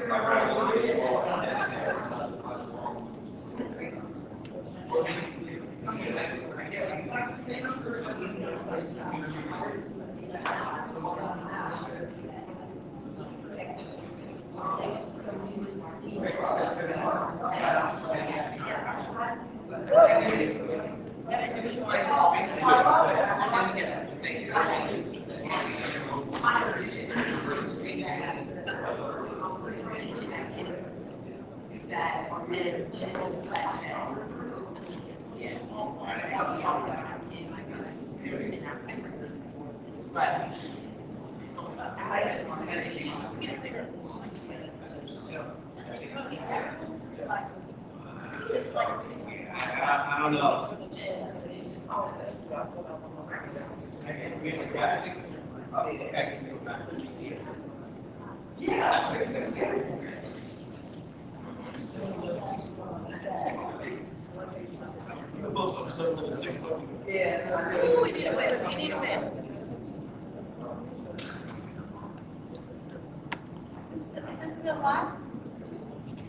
The streaming might be, I'm not, but I don't know if they turn the streaming off. Oh, okay.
I take that back.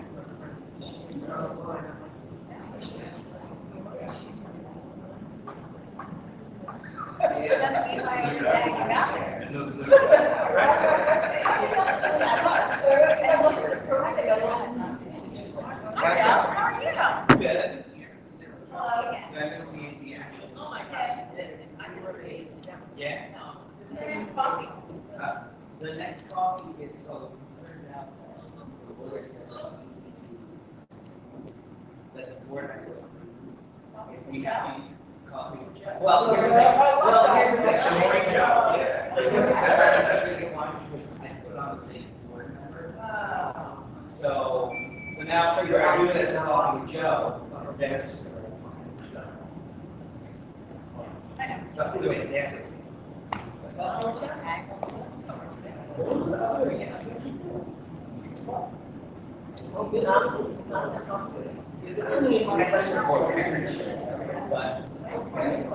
just want me there.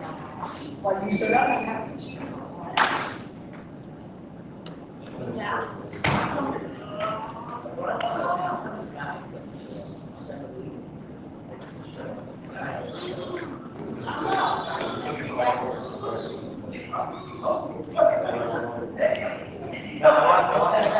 That's a very good question.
Yeah.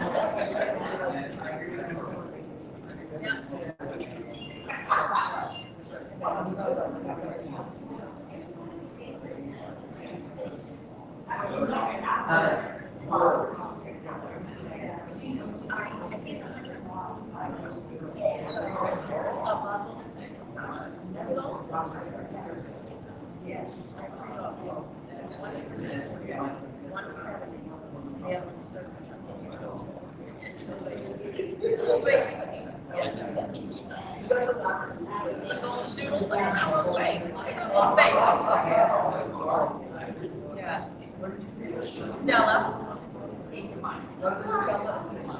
Charlie.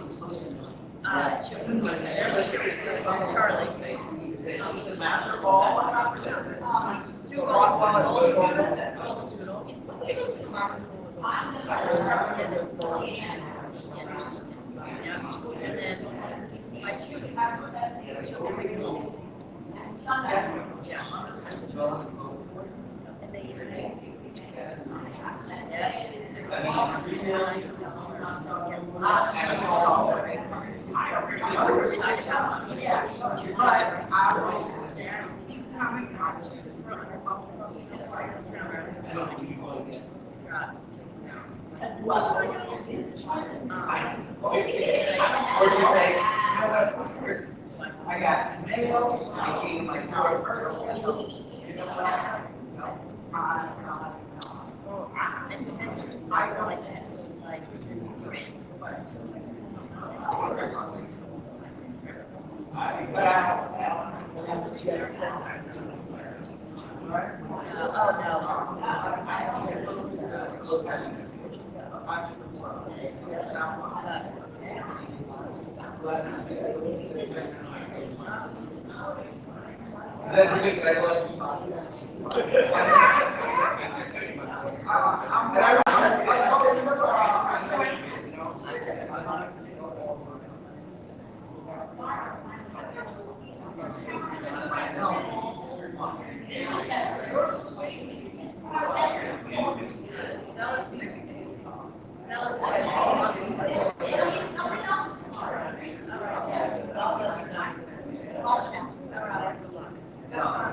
At the same time, technically, you still have a Uber, but you can kind of use you as a proxy.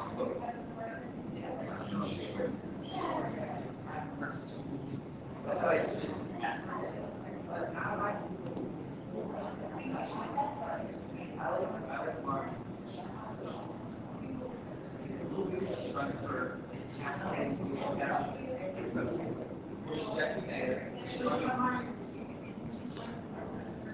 Well, they don't forget that.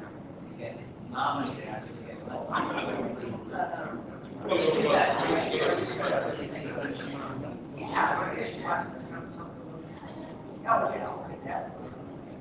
and so,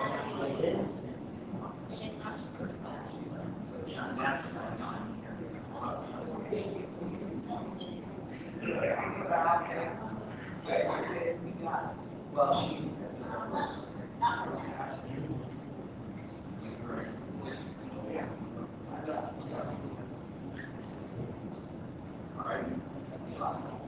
what?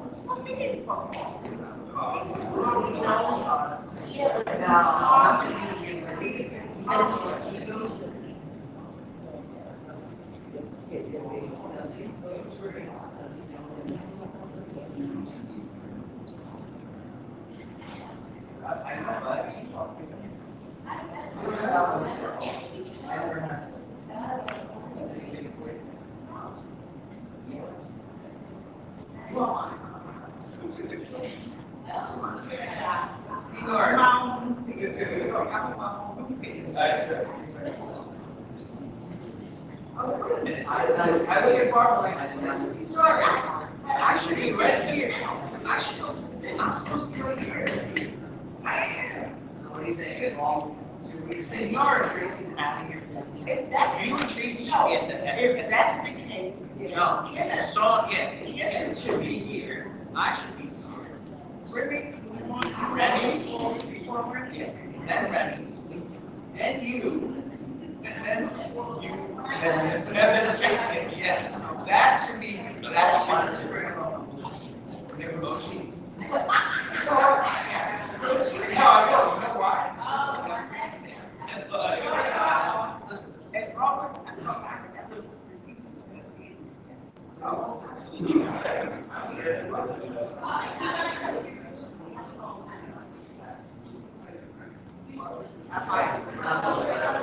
and then we're just gonna, it'll be okay. I wrote for 8 seconds. I was like, oh, I'm sitting down.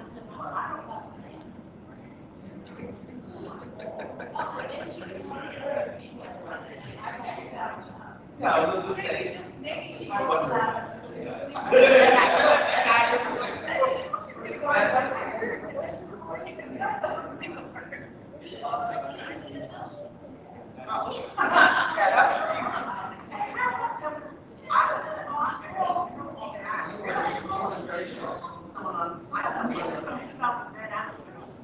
But I knew it was going to be lost when I saw someone else.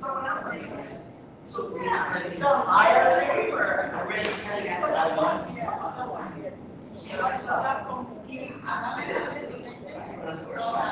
Oh, yeah.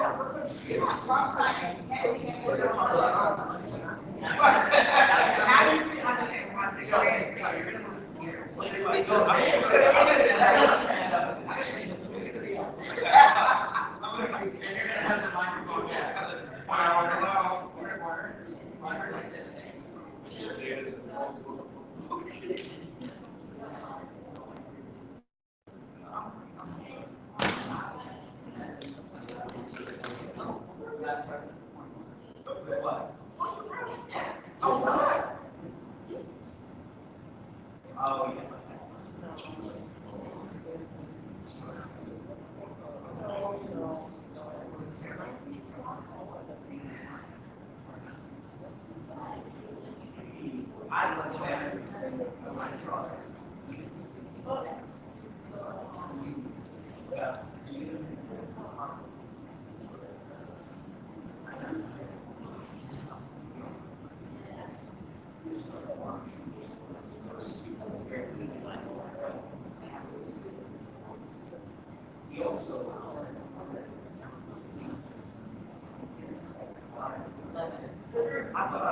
Oh,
And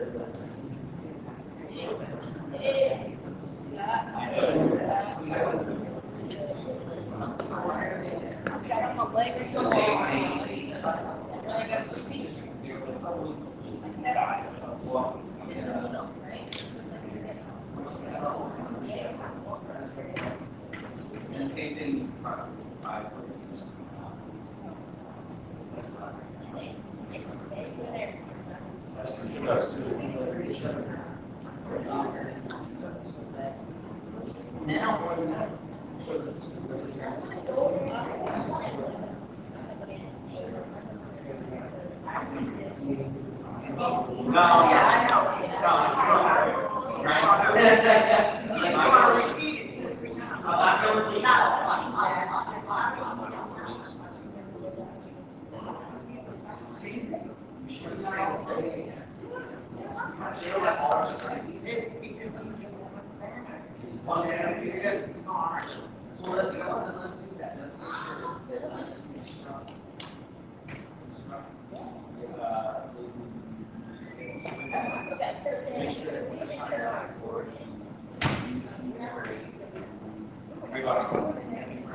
Thank you.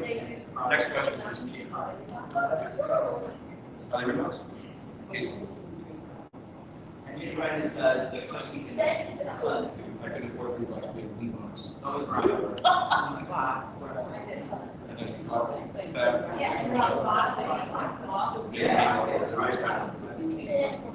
Oh, and, Eric.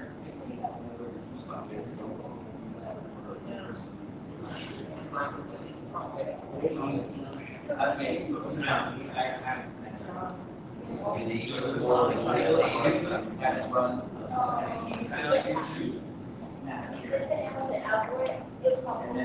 Madam Chairwoman.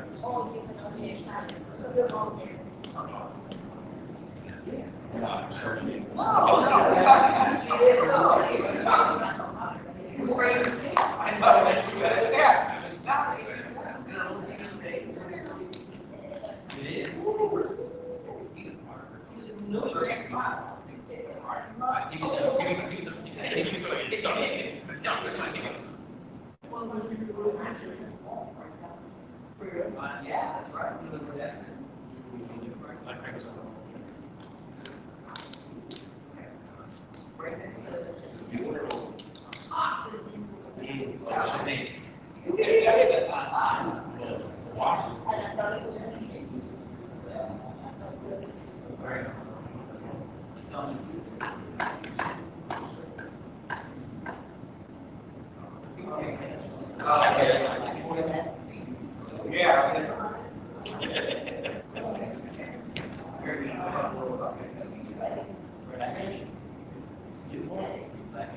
You said it. Oh, wait, the second. I didn't see that. Did you see both? You saw the second one? You can't, Which is the better? next question is.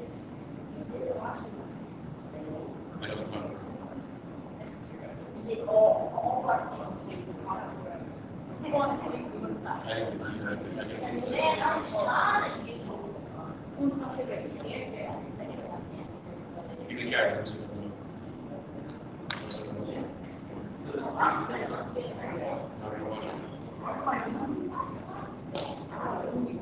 It's not a TV.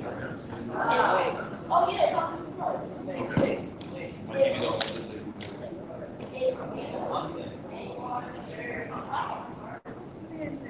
off.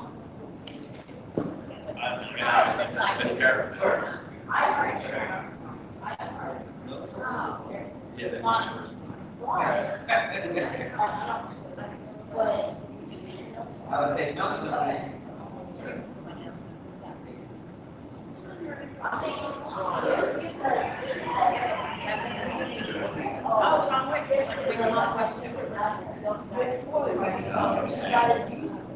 Oh, that's okay.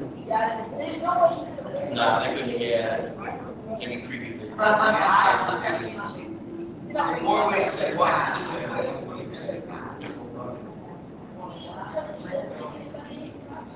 That's parents.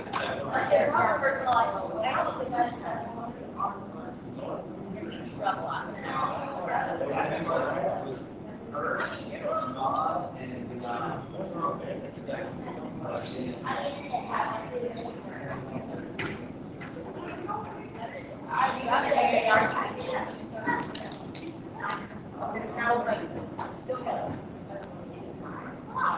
back in on feeling fun yet?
Okay, perfect.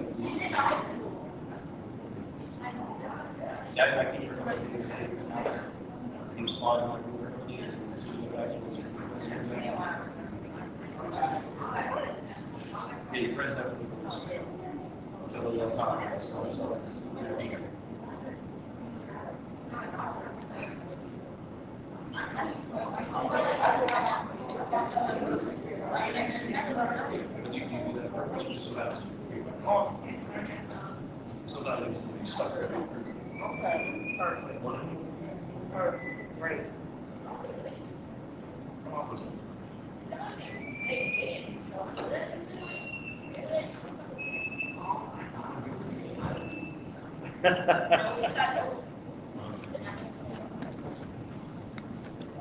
I keep threatening them to go up a flat rate and go on to an hourly rate as a way to hold this down.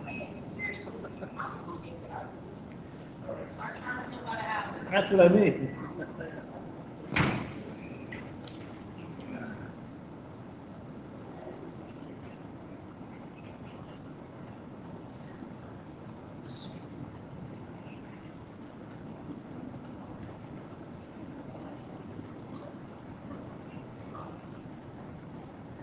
For all the folks that are still here, with your indulgence, another 15 minutes or so.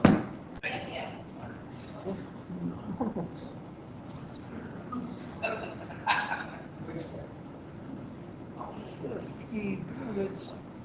All right.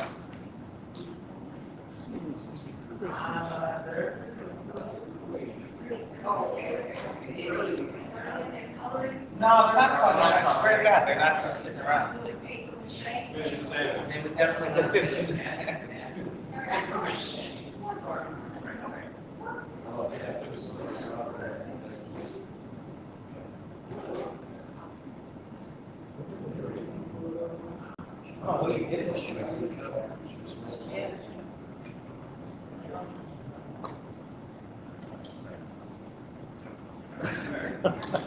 Well, after that, we're shouting. That's the second bottle of soda he opened. Don't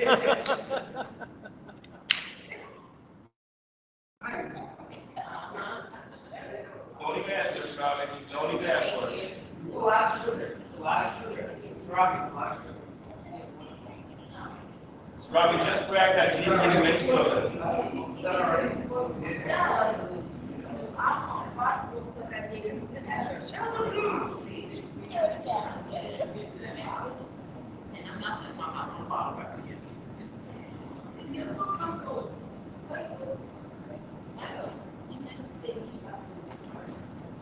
don't know what you guys are doing.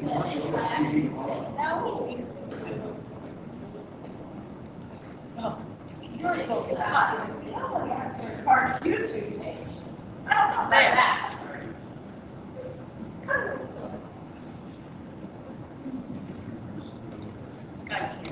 Oh, no.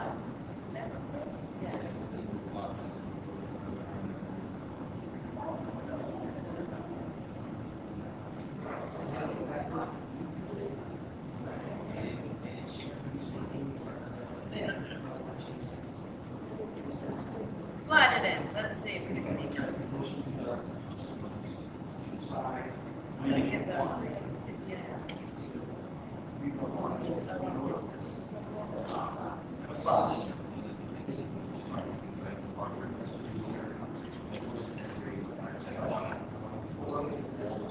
What I'm just saying, but I think we're here. Maybe some. You're not.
Still have the board in vacancy.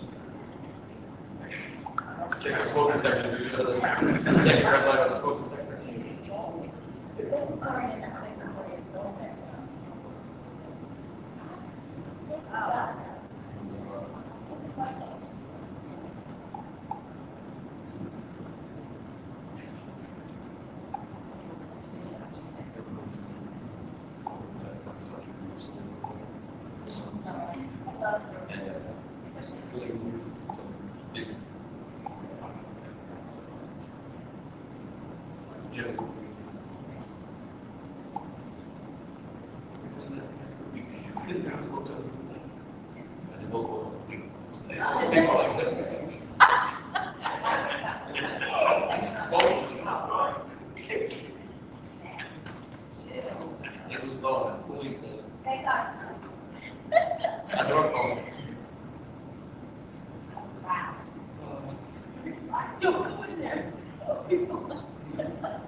We're ruining your dreams. Stop. It's outdoors. The sun kills you. No, it ain't.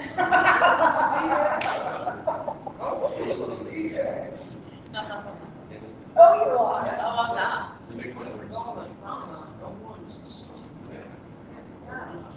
I hate when like you're supposed to be going to everybody's like bubbling. Even there's Colorado has to do. No, I'm not going in.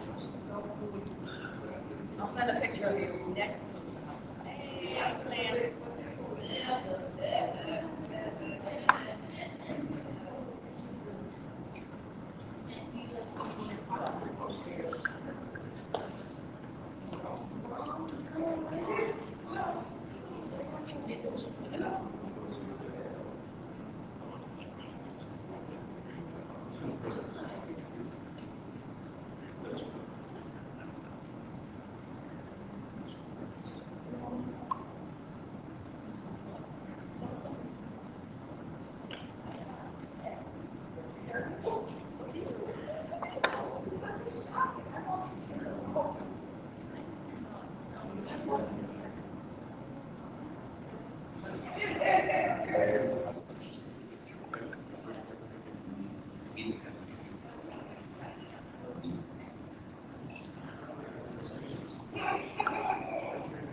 What are you looking at? What are you looking at? Small stage. Hey, teacher, when was the last time that there was school play? Quadrado.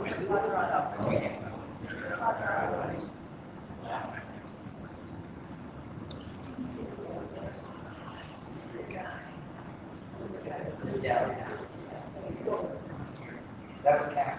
He lived in the side. Right.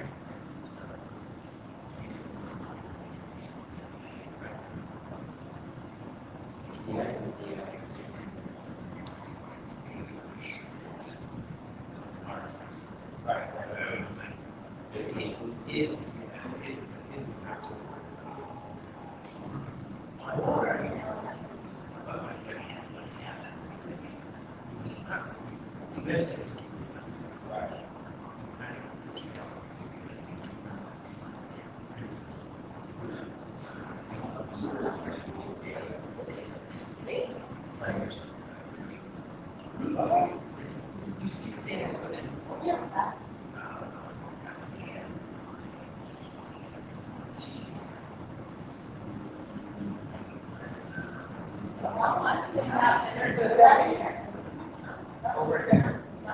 Dr. Beck, it's been over a decade. I'm just short of it, maybe just short of it. Think it's time? I think it's time. So, So much. I was just saying.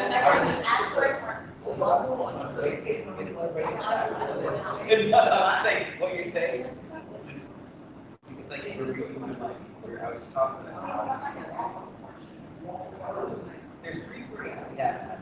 St. Pat's, we have Juneteenth, and NJ Pride. And usually we used to have a school district march each one. And I think ever since Sandra, that stopped. But we had the kids who gave them the alliance, right? Like, I mean, you can't like out people, but like, you should be part of that big project. You really have to ask them here.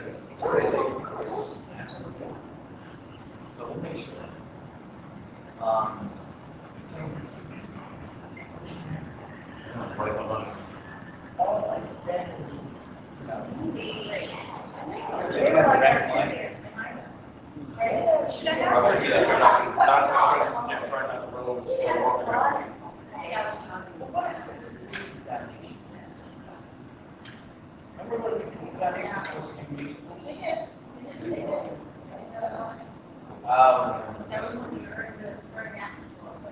And COVID happened, right?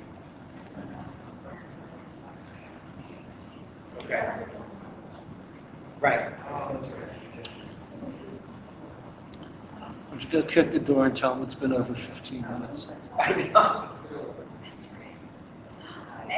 Joe, hello. That's what I'm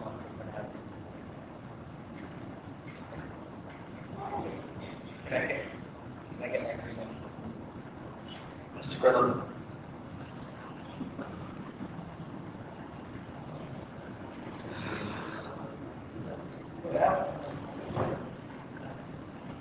Oh, thanks.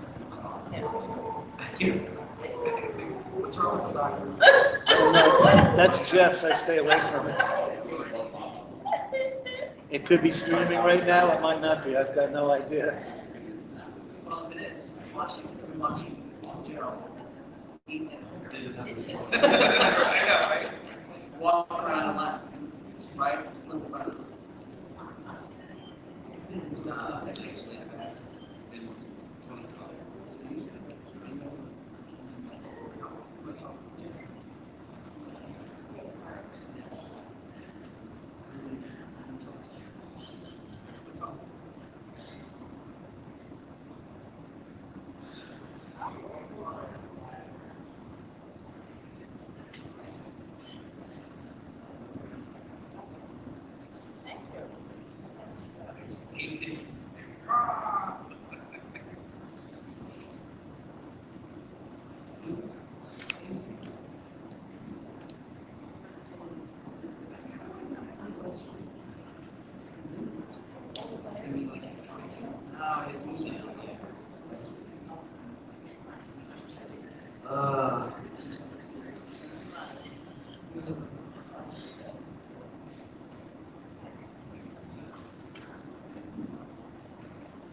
What are you doing?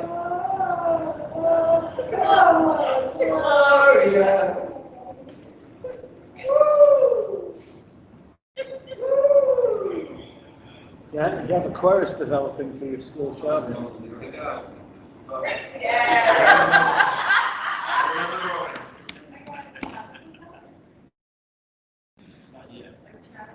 But probably because, yeah.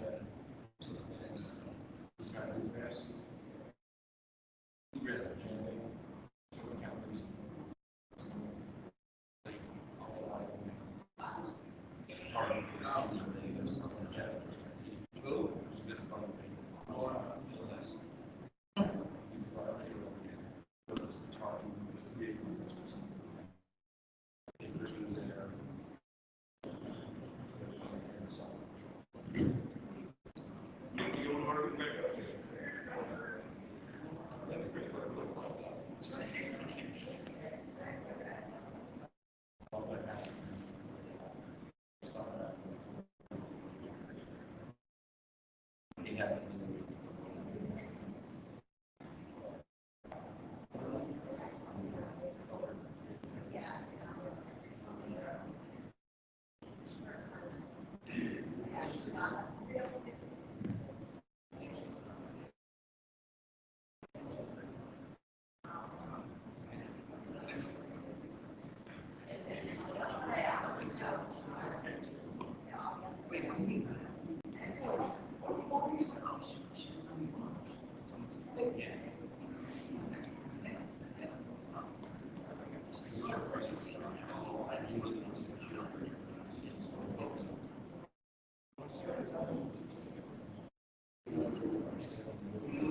know. I'm surprised you guys don't like leave up like you.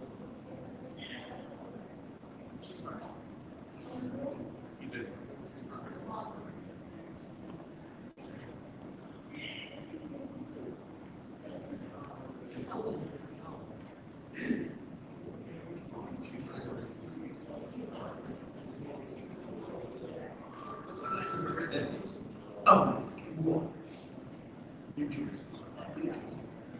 Jersey.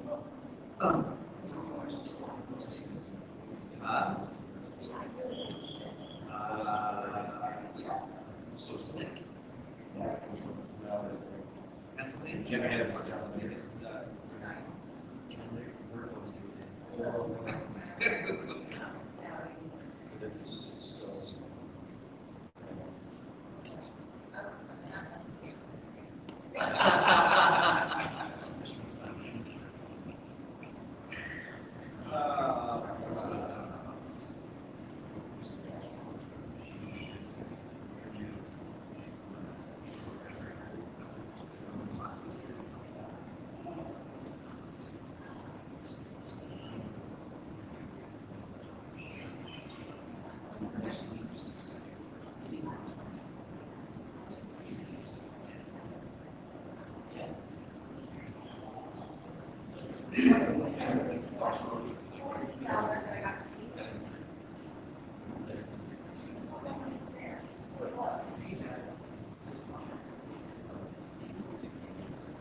Well, now they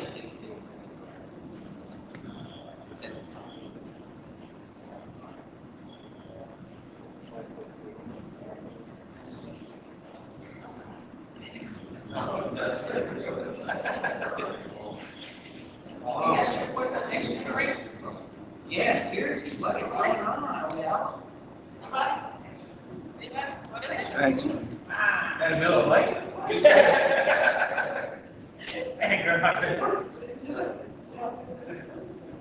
can't very here.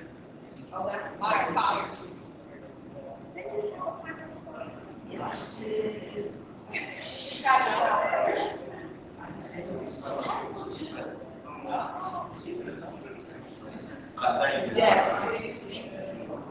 Yeah, that's my, this is my thing. Oh my God. Is it a boy or a girl? You can hear it from here, you're talking things out. You're talking things out. Oh, gosh. Somebody's gotta get a sound. Gotta get a sound. You must close.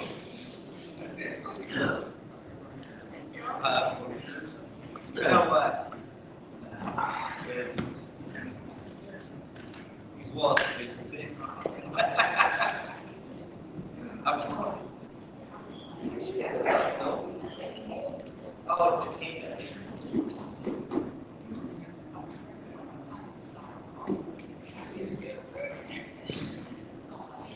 Oh, we can say.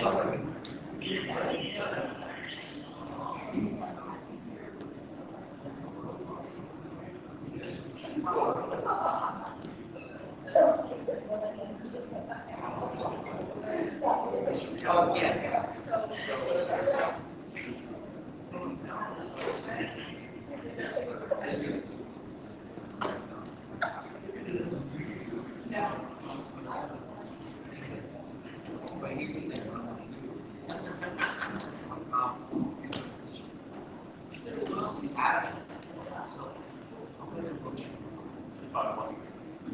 I'm just gonna do a whole promotion, like, So that way we can go through that.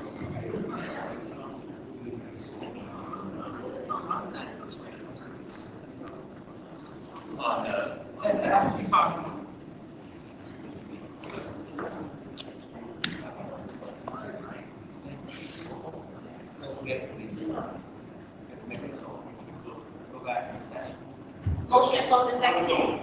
We did that already. We did that. Oh, sorry. So we just need a roll call now. Roll call, please. Thank you. Mr. Grover?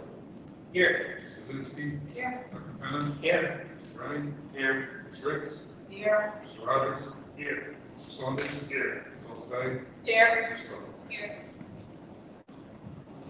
Madam President, I'd like to make a motion to revisit one of the items before.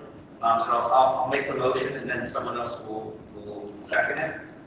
So I make a motion that the Asbury Park Board of Education retains the services of Patrick Madden Esquire, a special counsel, to conduct an investigation of a personnel matter at the rate of $150 per hour. And make aware that this is not in addition, it's in replacement of current counsel. Thank you, Mr. Grillo. Yes, this is a motion to appoint a special counsel for the purposes of conducting an investigation only. It's a kind of a one project, if you will, assignment. I make it. Second. Motion to pass C5 number 1, Mr. Grillo? Yes. Mr. Rogers? Yes. Mrs. Zelinski? Yes. Dr. Penna? Yes. Mr. Running? Yes. Ms. Ricks? Yes. Mr. Saunders? Yes. Ms. Osei? Yes. Ms. Cook? Yes. Motion carries. I'd like to make a motion to deny the first grievance and to grant the second grievance that we heard in executive session tonight.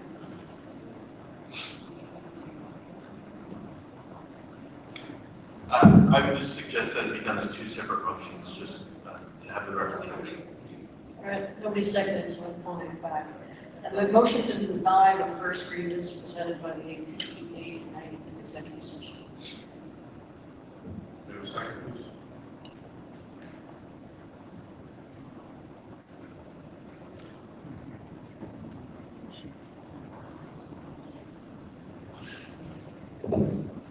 Second.